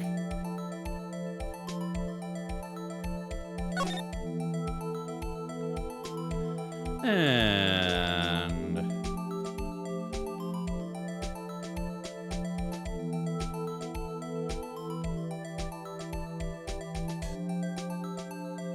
Are we gonna...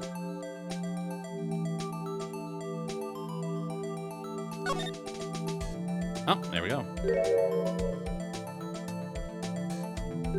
Hey, there's a picture here.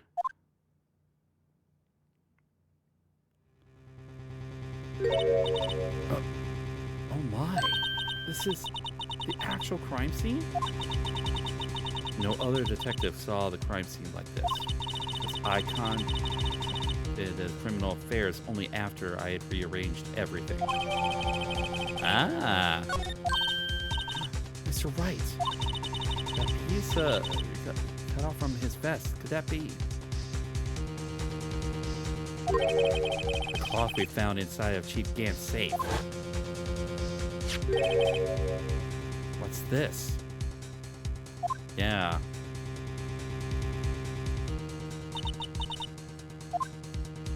Who's the handprint of? Wait, we already found out who the fingerprints. Yeah, where's fingerprints? But those fingerprints, they're yours, Emma. Yeah, that's right. We did. It was Emma. Why are your lips turning all purple, Mr. Wright? Anyway, let's get on with the cross-examination.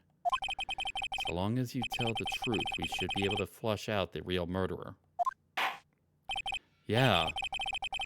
Very well. The defense may now begin its cross-examination. Yeah, that was like one of the last pieces of evidence that we got through last week. Was that very piece of cloth. Yeah, it did end up being Emma Sky's prince. Oh. Oh. Come now, Udgy. This is the poorest excuse for a trial I've ever seen. Chief Cat. What? Now you want to make me out as the bad guy too? If so, I'd like to put in a word or two in my defense. Objection! I'm afraid it's too late for that. What? You already declined to testify. That means you forfeited your right to make statements of any sort. This must be that risk we were talking about earlier. Just sit back, relax, and enjoy the sound of noose tightening around your own neck.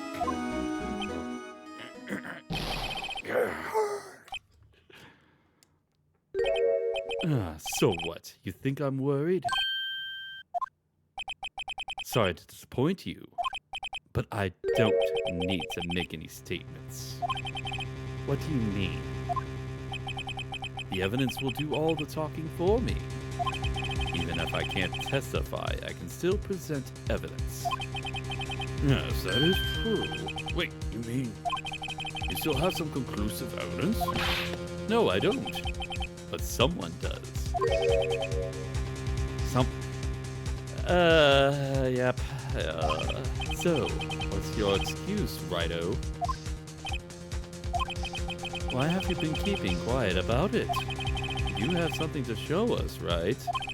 Something that proves who knocked over Neil Marshall, causing his death. Conclusive evidence that leaves no room for doubt. Is this true, Mr. Wright? So, yeah, he's pretty much admitting that he hid evidence. I show that piece of evidence now. Yep. Emma's sure to be made out as the murderer. Ah, Magic Tea House. Hey, thank you very much for the raid. How's it going? Man, 2 raids today. Objection. Jeez. Let me go ahead and get you a shout out there. How's it going? It's been a while since I've last seen you, Magic Tea House. How are you doing tonight? What were you streaming today as well? There we go. We got a shout out for you. But yes, for those that may not know, if you ever have problems with brigands, monsters, other struggles of everyday life, I am the mercenary for the job. I am Zenny, mercenary VTuber for hire, at your service. Hope you all having a wonderful day. And yeah, we are playing some Phoenix Wright Ace Attorney 1 tonight. We were playing Baldur's Gate 3. Ooh. Actually, yes, this is my first time ever playing any of the Phoenix Wright games. This is my very, very first time. But yeah, thank you very much. And if I can, not only do I play a variety of games, but also we also have a D&D campaign that we are running on my particular channel every other Saturday. Actually, this very week we are getting back into the swing of things with our D&D campaign with session number 8. Looking forward to that. I hope that people could be able to make it. It has been absolutely fun getting through that campaign. But yes, we are just about to finish things up with Ace Attorney 1. So yeah.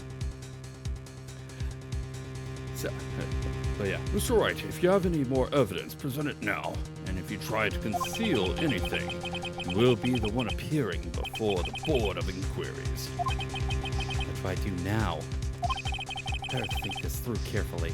Can't afford to make the wrong decision. Yes, yeah, this is a campaign that our main Twitch moderator has brought to us, and got several people within my Fen group that are a part of this campaign. But yeah, it'll be this Saturday at 5 p.m. Central Time start time. That is if things go well for me for work today, where I can get things started at the right time. But hey, are you benevolent or malevolent? The one that shows who really killed Prosecutor. All right, so.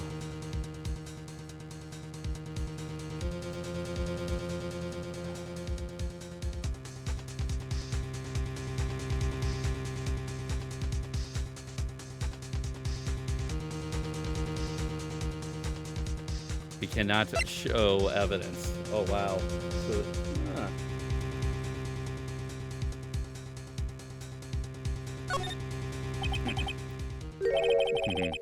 Yes, and God damn it. Your Honor, I don't have any evidence I can present at this point in time. What? You lie. Chief Gant, you opened my safe. I know you took what was inside. Conclusive evidence. I don't know what you're talking about. Mr. Wright, why don't you show them? We found it together. Oh, I see. It's because you know the truth, don't you?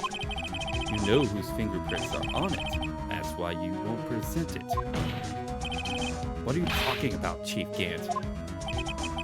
Can't you figure it out? Take a good look at this picture. See the victim's vest? Notice anything odd about the chest area? Looks like part of it has been cut off for some... Looks like part of it's been cut off for some reason. You mean you had this in your safe? What? That means you, the chief of police, have been concealing evidence? This is going to be the biggest scandal in the history of the police department.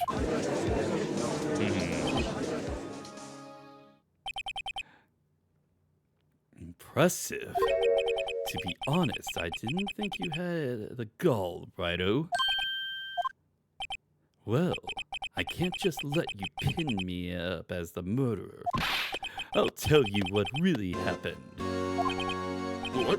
You mean you admit to it?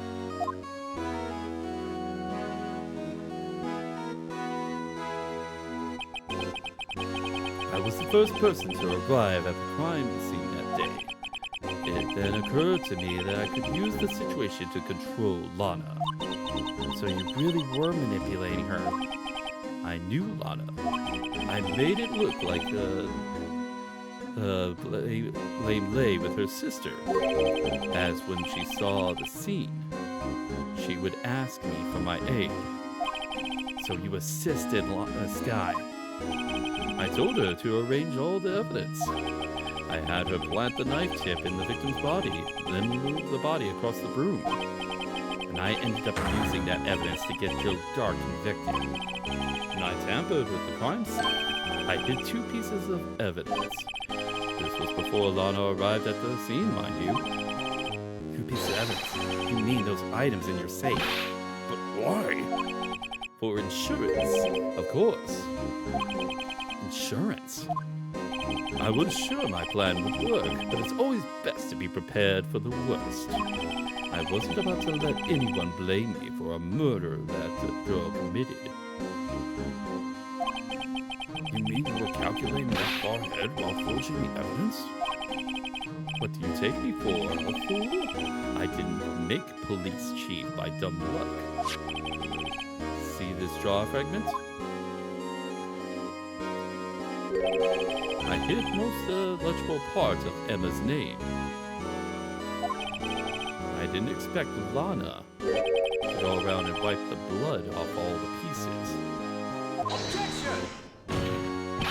But if you fabricated all the evidence, what's to say you didn't fabricate the message on this jar too? Ho, ho, ho, ho. Some people just don't know when to quit, do they? That's why I kept one more item as for insurance. You mean that piece of cloth? Come on, Righto, cough it up already. I know you have it.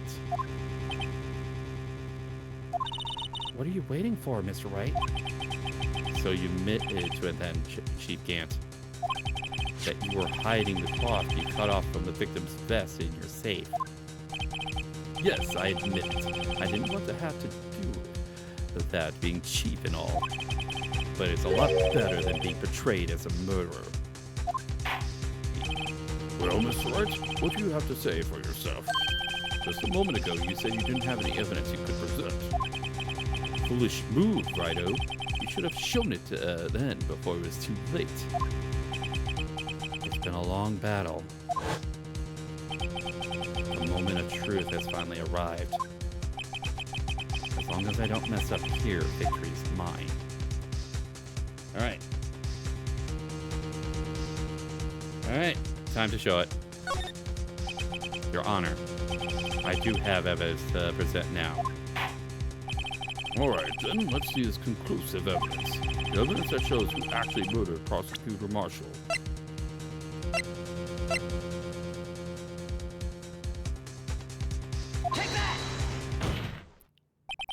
Let me verify this once more. On the day of the crime, you personally cut out this piece of the victim's vest? Oh, yes.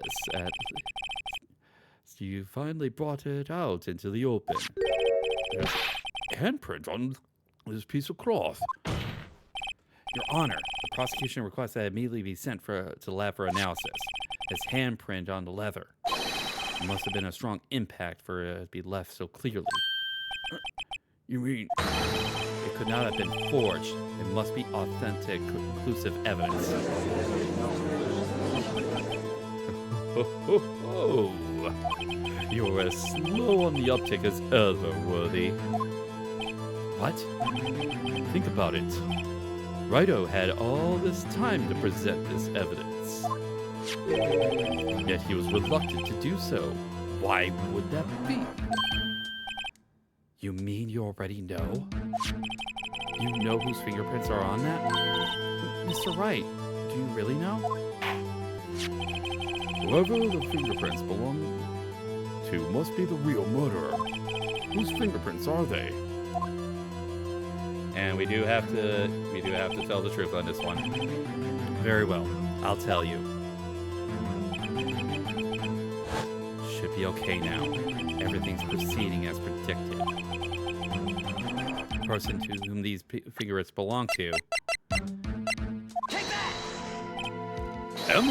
Emma Skye? What? They're mine? I'm sorry, Emma. But why? Why didn't you tell me?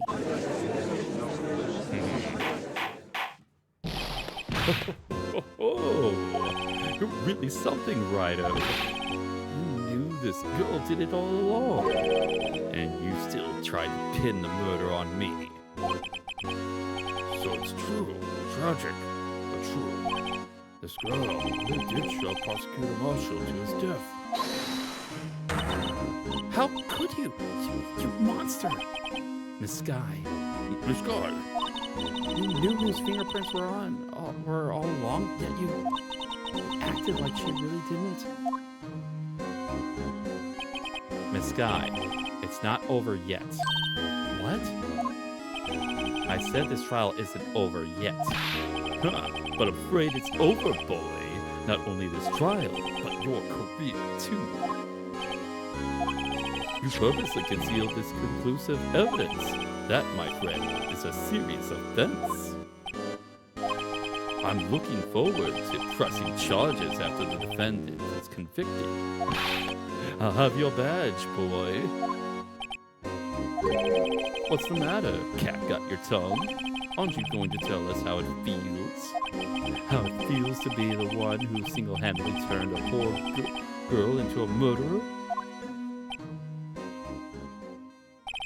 Before I do that, there's just one little thing I have to clear up. Oh? And what's that? Who really killed Prosecutor Neil Marshall? Oh, what? Chief Gant, you are absolutely right. This piece of cloth proves who the real murderer is. Who killed Neil Marshall, you ask?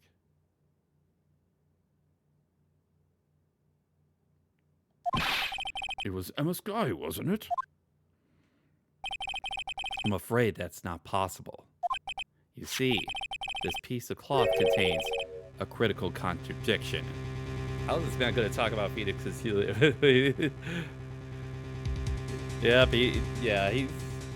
that's pretty much, hey, Poddle, hey, Pot, I'm Kettle, we're both, the color black, have we met? What? A contradiction? What's this fool blabbing about? I'm talking about a contradiction, one that proves who the real killer is.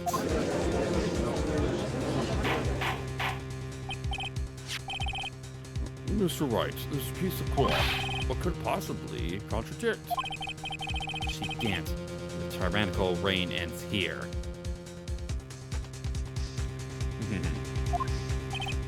Behold, the piece of evidence that contradicts this cloth.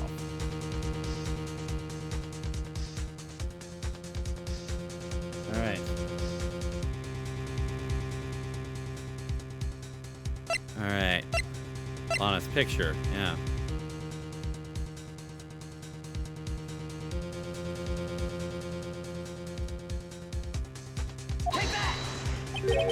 And what exactly is this supposed to be? This is the picture Miss Sky took. Take a good look at it. See where the piece of his vest was cut out? Yes, his shirt is showing underneath. It's hard to make out with all the blood on his vest, though. Exactly my point. His chest is soaked with blood. That's only natural. His lungs were no doubt punctured. Blood poured out from his mouth. Oh, but that piece of cloth. Wait, there's no blood on it. Since Emma Sky's fingerprints are on this cloth, there's no doubt that she shoved the prosecutor aside. However, Mr. Marshall was not impaled on the sword on that time.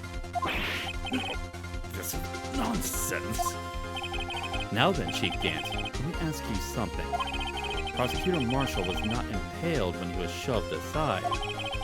He most likely hit his head on the ground and was knocked out.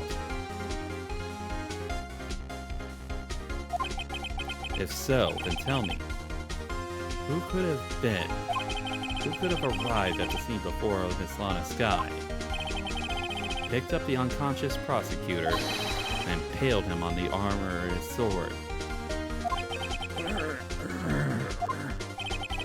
Then to make it look like Emma was responsible for the prosecutor's death, said person said to write her name on the jar with the victim's blood.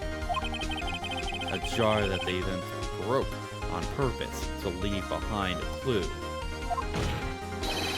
and make Lana believe her sister did it. Remember what you admitted only moments ago, that you personally cut out this bloodless piece of the victim's vest. Give me one moment. Ironic, isn't it? Through the very act of creating insurance, you prove that you were the actual murderer.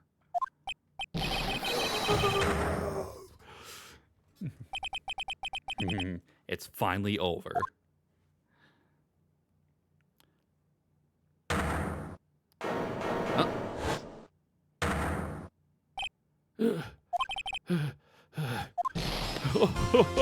Oh, that was close, Wright. You almost had me. Sorry, but you'll have to do better than that. I refute your allegations. What do you mean you refute his allegations? That man's going so hard, yeah. You see, that piece of cloth is illegal evidence. Order! What nonsense is this? Illegal evidence cannot be used to convict a suspect. Remember, Aji. Earlier, old writer here concealed that piece of cloth.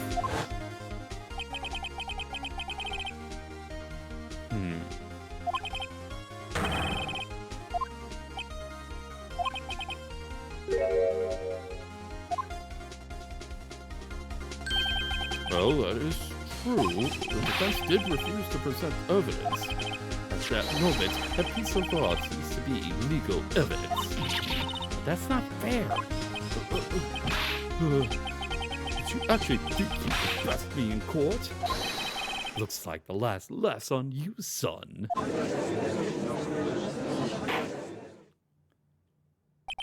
I'm afraid Mr. Gant's claim is legally correct. Well, Mr. Edgeworth? True. Illegal evidence cannot be used to convict a person. Assuming, of course, that the evidence is indeed illegal. Well, Mr. Wright? It seems at last the time for me to reveal my plan has finally arrived. Mr. Wright, do you admit it? That you purposely and illegally concealed this piece of cloth? And I did not. I admit I refused to present it at one point. So the evidence is illegal. I gotta go eat. Have a wonderful night, Magic Tea House. Thank you very much once again for the raid. And yeah, self-care is absolutely important. So go ahead and get your rest. Hope you're having a wonderful night, and hope that your viewers enjoyed your stream tonight.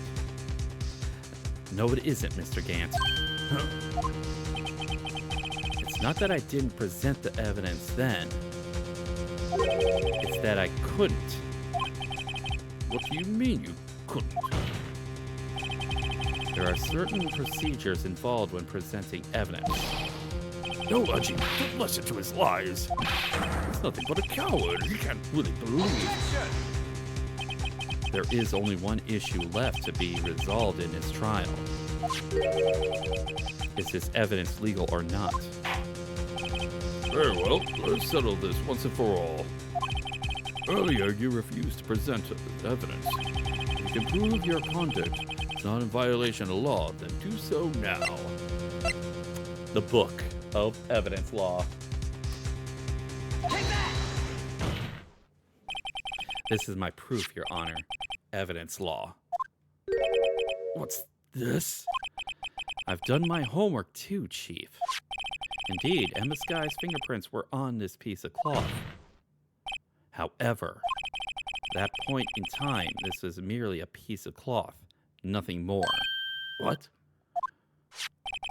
You see, it's written right here in this book, the second rule of evidence law. Rule 1. No evidence shall be shown without the approval of the police department. I found this piece of evidence myself inside your safe. It goes without saying, I did not have the approval from the police department. Rule 2. Unregistered evidence presented must be relevant to the case on trial. And here's the crux of that matter. You see, at the time, it was impossible for me to prove the relevance between the cloth and the SL9 incident. What?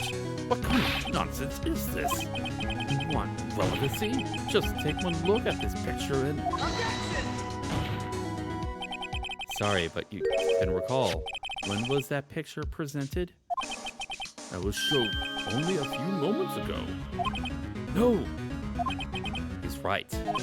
At the beginning of today's trial, that piece of cloth was still meaningless. Love how it literally sinks into... Yeah. The person who gave it value as evidence was you, damn it, Gant. You yourself confessed to a certain truth. Yep.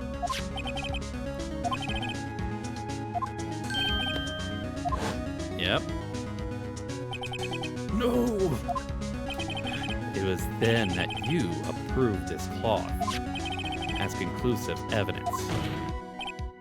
Yes, you, the chief of police, personally approved this cloth.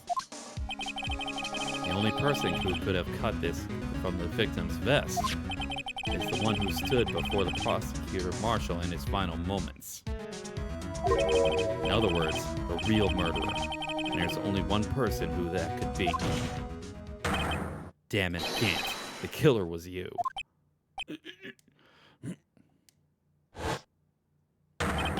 And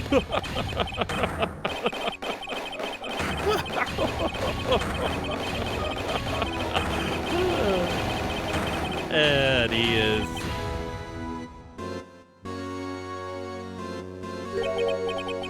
I knew I should have gotten rid of him. Yeah, he's got. A good-for-nothing scum. For 2 years, he's been snooping around the department trying to get something on me. Crimes are being committed every day, yet he insisted on hounding me. Well, your crime wasn't exactly petty. He wanted to reinvestigate the case. He recruited Angel Starr, then convinced Bruce Goodman. Detective Goodman. Yeah, that's right. Yeah.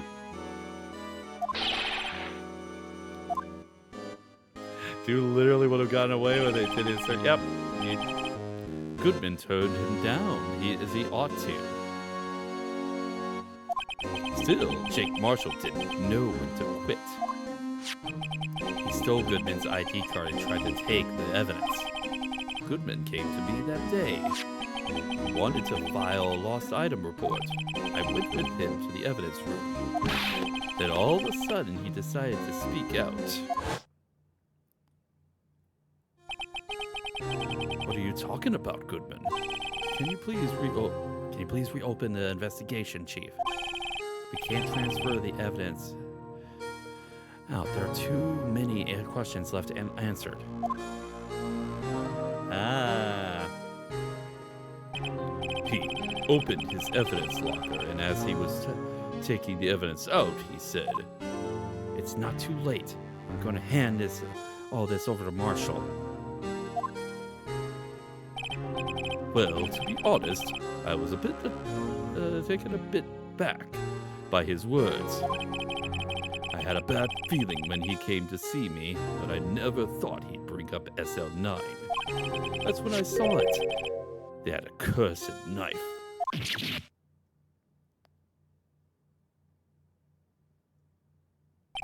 I couldn't just pull it out. Doing so would only lead to more blood, making it near impossible to hide your crime. Even so, the blood was just pouring out. I didn't know who might stumble in, so I hurried to wipe it up. I was worrying so much about the floor, I didn't realize my fatal mistake. The bloody handprint on Detective Gumshoe's locker. I used to be known as the crime computer. But everyone has a start somewhere, I guess. I was too nervous. I had no business doing any of it. And you put the body in my car. I'm sorry, I couldn't think of any other way to move the body. I broke your trunk. But what is the big deal? You make a lot more than us detectives ever will. Leaving the prosecution's car aside. How? How could you get this guy involved in all this? Well, she had as much to lose as I did if the truth came out. So you took the evidence from Detective Goodman's locker.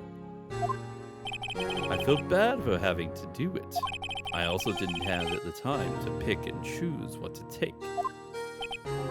So, you left the jar fragments in the glove. Yeah. It looks like I was better off being an investigator of crimes than a computer.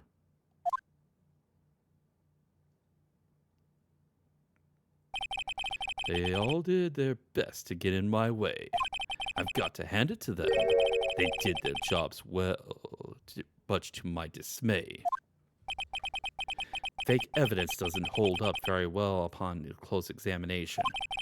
You must have known that. Tell me, Worthy, why do you stand in court? Me? You despise criminals. I can feel it.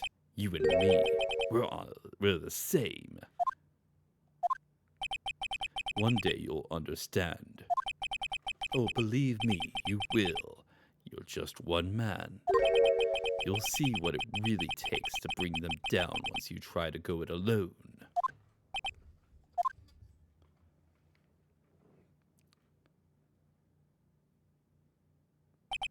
Well, looks like it's time to say goodbye. Oh, Udgy? What? Looks like we'll have to cancel that lunch date. Sorry, old friend.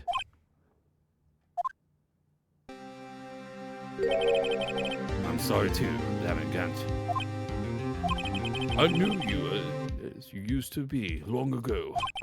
You were once a fine investigator and an example to others on the force. I'm sorry to learn that you are no longer that person. Those days are long gone now, Udgy. Thanks for all the memories, though. Don't worry, you'll be fine. Now you have Righto here. And Worthy. With these two around, you can't go wrong. In fact, I can hear them already. The melodious sounds of a new beginning.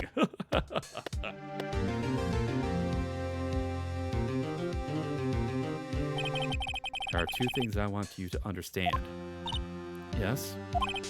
First, your sister never hurt anyone. Second, Damagant betrayed you from the beginning. You see, Miss Guy, you no longer have any reason to keep silent. You're right. When this trial is over, I'll tell everything. All that I've done these past 2 years. From the time I had Gant help me forge evidence, up till today. So, it seems all the questions raised in this trial have been answered. I'm sorry, Miss Guy. I couldn't get you out of all your trouble. My, what high standards you have for a rookie. I can see why Mia thought so highly of you. Who knows? A few years from now, you just might make it to the top. Aww. Just a wonderful, warm smile. I owe you my thanks, Mr. Wright. Miss Guy. And to you too, Mr. Edgeworth. You've suffered every bit as much as I have over these past few days. Believe me, I know how much of an ordeal it's been for you. It was nothing. Liar. I was worried the pressure might break you. And yet, you rose above it all and guided Mr. Wright to victory. You've done well, Mr. Edgeworth. Stop it. I only did my job. In light of this case, it seems a good elf examining is in order for all of us. Miss Guy, Yes, Your Honor? you are innocent of murder, however. Although the chief blackmailed you, the fact is you still acted as his accomplice. A trial will be scheduled for these crimes at a later date. Yes, I understand, Your Honor. Is there something amusing about all of this? Why are you smiling? It's been a long time, Your Honor. A long time since I felt free of these heavy chains.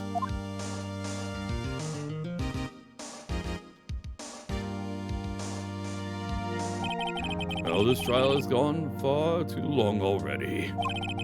Regarding the charge of murder, this court finds the defendant, Miss Lana Sky, Not guilty.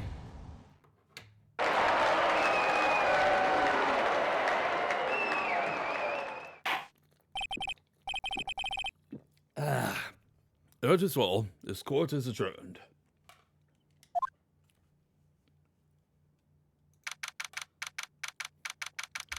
All right, District Court, Defendant Lobby number 2. At long last, it's finally over. Emma? Case dismissed. Bring in the dancing lobster. No dancing lobsters here. Why the long face? I'm sorry your sister didn't get completely off the hook, but at least she wasn't convicted for murder she didn't commit. No, not it. Just now, after the trial ended. I can see why Mia thought so.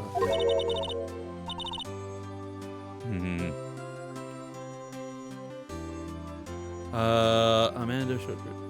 Judge. Oh, okay. I have not seen Judge Trudy. No dancing lobsters. We have dancing crab. God damn it. Yep, we have dancing crab here. And oh, aw.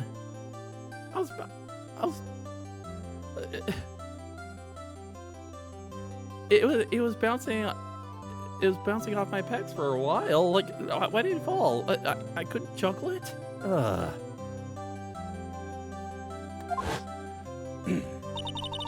To you too, Mr. Edward. You suffered it.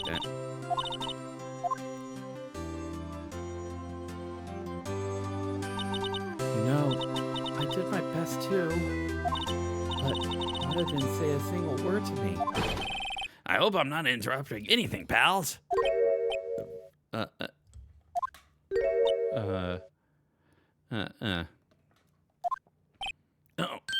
I guess I am. I'll come back later. Wait, Detective Gumshoe, what is it? You're doing this on purpose, aren't you? Making a detective run all around while on duty. On top of it all, you call me here. I've seen happier people at funerals. Hey, lighten up, pals. I'm only kidding. Oh, are you here because of my sister again? Nope, not this time. I came today because of you, pal. Me? That's right. I thought you'd like to see someone. Oh. Lana. Should you be doing this? She's still under arrest, you know. Well, I won't tell you if you won't. Emma, I owe you an apology. It's okay, sis. Don't worry about it. That day, 2 years ago.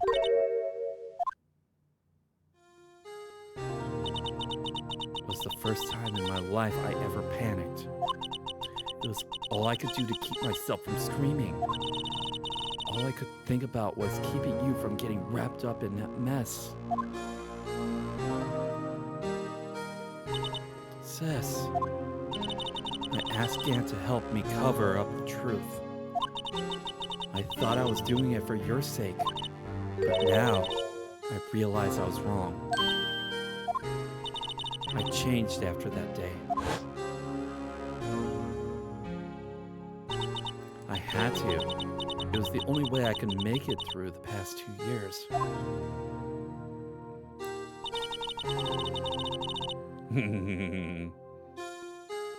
I knew how much I was hurting you by distancing myself, but I couldn't bring myself to tell you what I did. I was scared.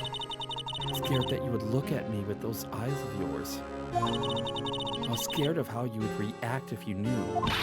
But sis, you're only doing it for me. No. Huh? I turned my back on you that day. In hiding what I believed to be the truth, I was deceiving you. Sis, I'm such a fool. It took me all this time to realize it. Emma, I'm so sorry. But sis, you don't have to apologize. I'm happy now. You're happy? Of course. You know, sis, I always knew that one day you'd come back. And now you have.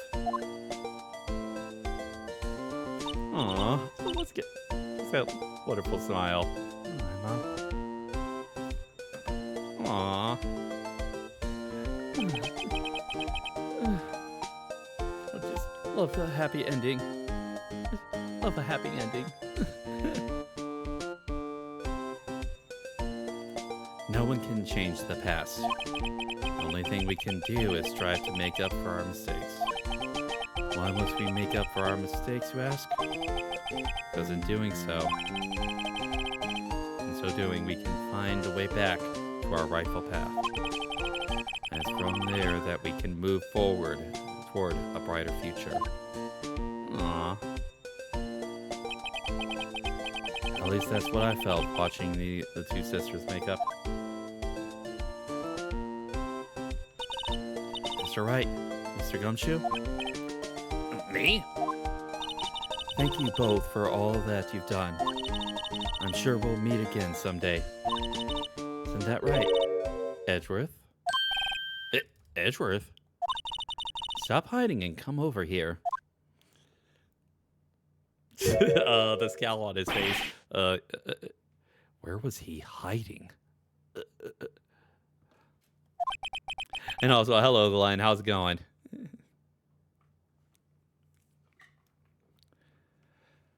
I just came to say congratulations. Thank you. Thank you, Mr. Edgeworth. All right. Well, I'll be going now. Mr. Edgeworth, I hope you don't blame yourself for what happened. We were the ones who acted corruptly, not you. It's too late for me. No matter what anyone may say, I realize today that I can't correct my mistakes. Mr. Edgeworth, not only that, but I don't even trust myself anymore. Chief Gant was right.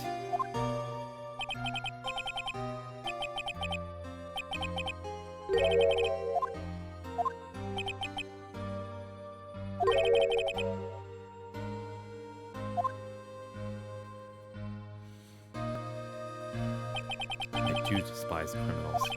I plan to dedicate my entire life to fighting them. But in order to fight crime on my own, I need a weapon. It's scary, but I've known that to be true for quite some time now. But Edgeworth, who knows? Given enough time, I might have tried to pull something like Chief Gant did. That thought terrifies me. That's why I can't continue on as a prosecutor.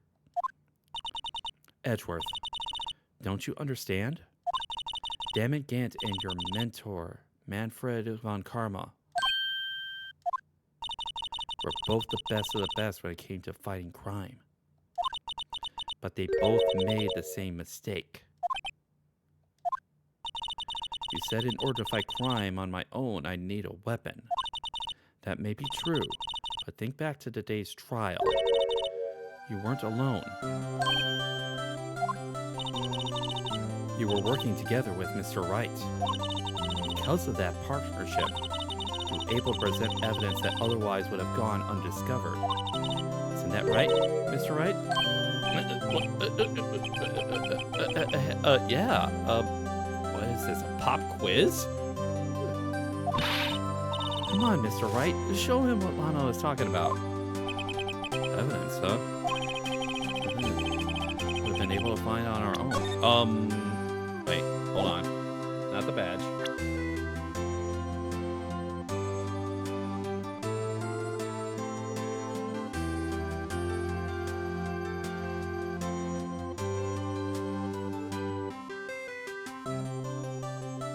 Alright, so the evidence list.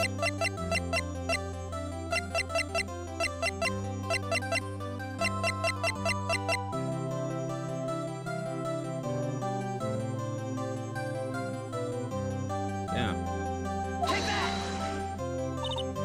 That's the picture I drew.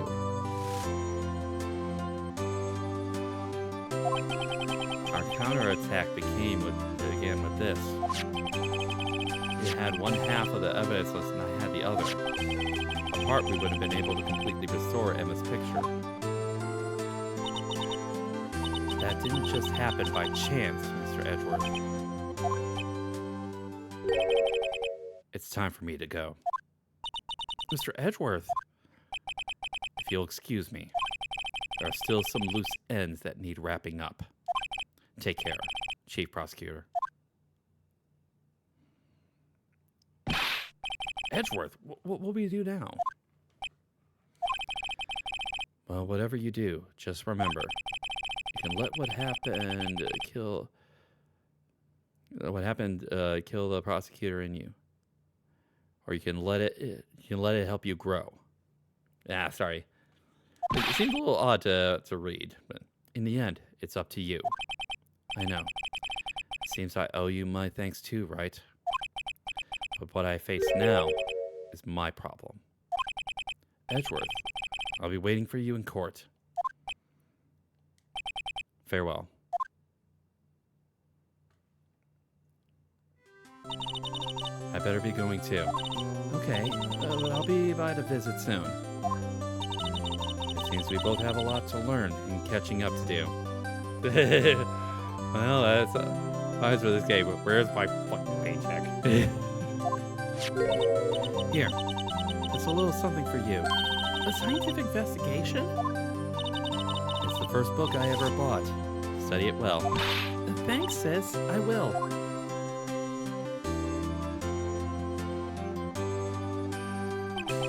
So, another case came to a close. As for the sisters, I have faith. Faith that their lives have only just begun. As for me, I think it's time that I started on a new journey of my own. A journey to rediscover myself. Well, don't go trekking off just yet, pal. Huh? What is it, detective? There's just a little matter that's to be resolved about the chief prosecutor. You see, she isn't supposed to be out of jail like this. But I thought you said it was okay. Yeah, well, it may be okay with me, but the folks at prison are a different story. Huh?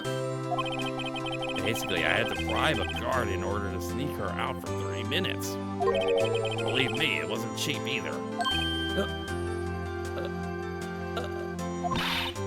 Way to go, detective. I didn't know you had a wild side. Yeah, well, you see, Mr. Wright here is the one who will be footing the bill. What, you think I could afford it with my salary? You gotta be kidding me, pal.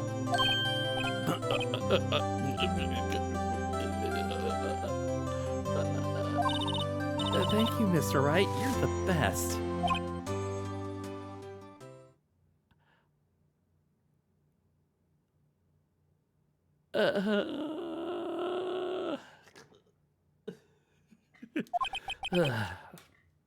Why is it? I suddenly feel like I want to scream. Hey, I got an idea. Why don't we all go pay it off together? Yeah, that's a great idea. Come on, guys. Let's go. Objection!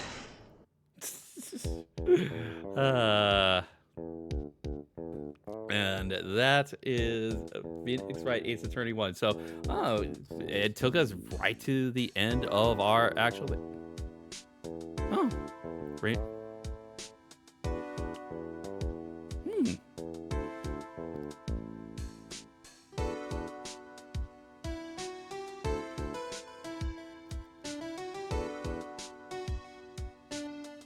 Aw.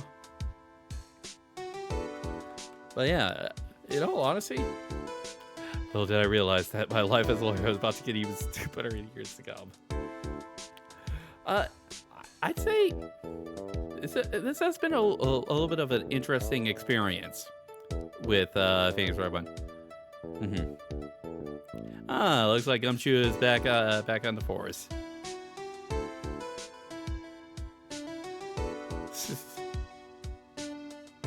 So yeah,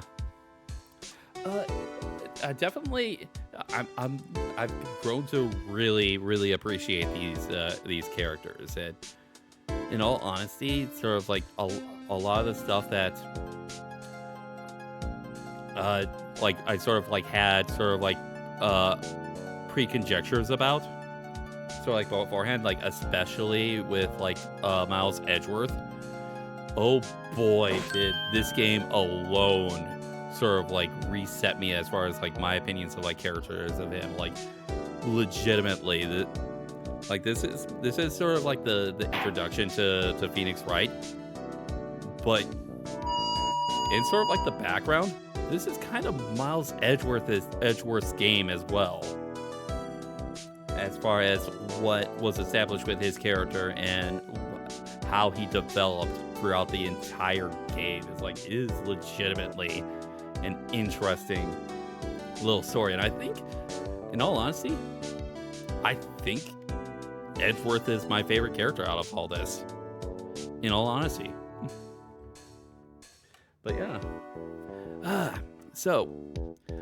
Since we did not have enough time to be able to start it, next week we will be starting Ace Attorney 2 moving forward for Tuesdays. Looking forward to continuing our days in court as we continue throughout all this. But yeah. It'll definitely be a lot of fun. And yeah, tomorrow we will be starting up. We're going to be I shouldn't say starting up. We're going to be getting back into the Legend of Heroes RPG franchise with Trails of Cold Steel 3. We are back to Thor's Military Academy. But this time, our main boy, Reen, he's grown up. And no, he's no longer the student. He's now the teacher. As we've got a new cast of characters to be teaching during our time. I'm looking forward to that. And my friend X Deadly S'more X is looking forward to joining us as a co-commentator for that tomorrow. If things go well for me, as far as with work tomorrow, or I should say, if things go normally, we should be starting at our normal stream time of 7 p.m. Central Time start time. But, and this is a huge but, because of the fact that my co-commentator does live in a different time zone, the much later in the day for him as it is for us, if there is a chance that things are going to be easier for me today and I can be able to start things earlier, I will let you guys know, and we will be starting earlier. I'm going to be taking those chances, sort of like moving forward with Wednesdays when I can take them. So tentatively, it will be 7 p.m. Central Time start time, but if we can start earlier, we absolutely will.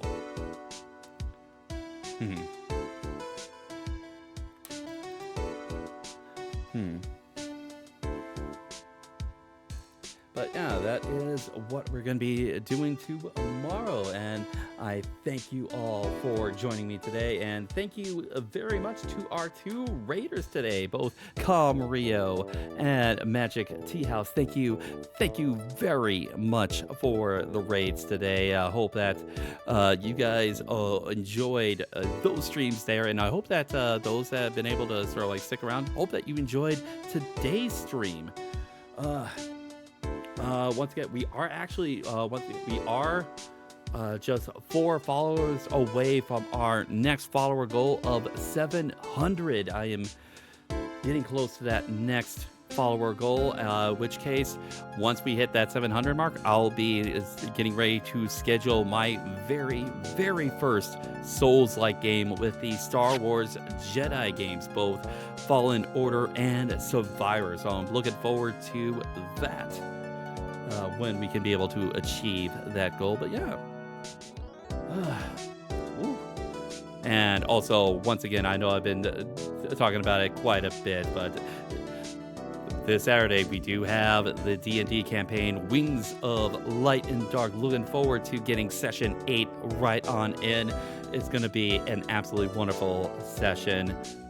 There's stuff I'm looking forward to. There's stuff that that all of us within the campaign are looking forward to as well. Going to be bringing that to you. So yeah.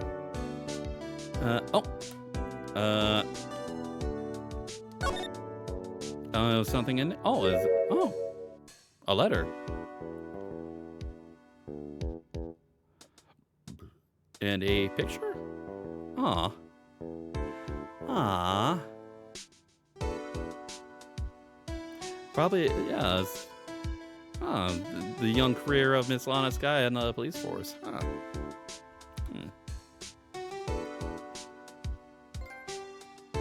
Rise from the ashes.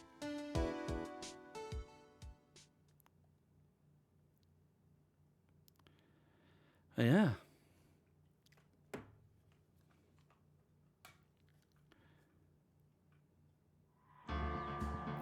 And that will do it. I thank you all for joining me tonight once again. So, as soon as I close things down, we'll go ahead and get you all set for tonight's bounty raid. Time for us to, once again, give an absolutely wonderful, deserving streamer love and support.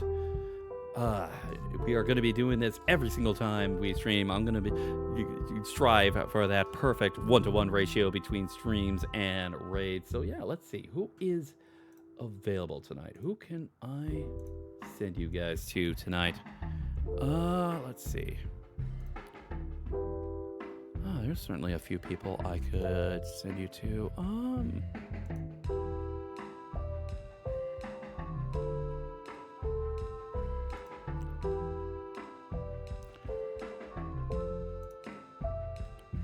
Oh, actually, there is actually someone. It has been a while since I've rated this particular person. I want to double check something before I go ahead and. Okay, good. Okay, so I have rated before. I do have a bounty poster for them already set up. We're going to send you to one of our VTuber friends, Geyser0, doing some Gatekeeper tonight. So yeah, let's go ahead and give him the raid tonight. So just give me one moment as I set things up. I've already posted the raid message. Feel free to copy and utilize that raid message. Also, feel free to add in whatever emotes you wish. We're going to go ahead and utilize that when we raid out. So if you guys would like to join us on this bounty mission and giving love and support to awesome streamers out there, I would very much appreciate it if you can join us for that. So with all that said and done, hope y'all had a wonderful day. Hope y'all enjoyed the stream. Have fun, take care, and God bless to you all.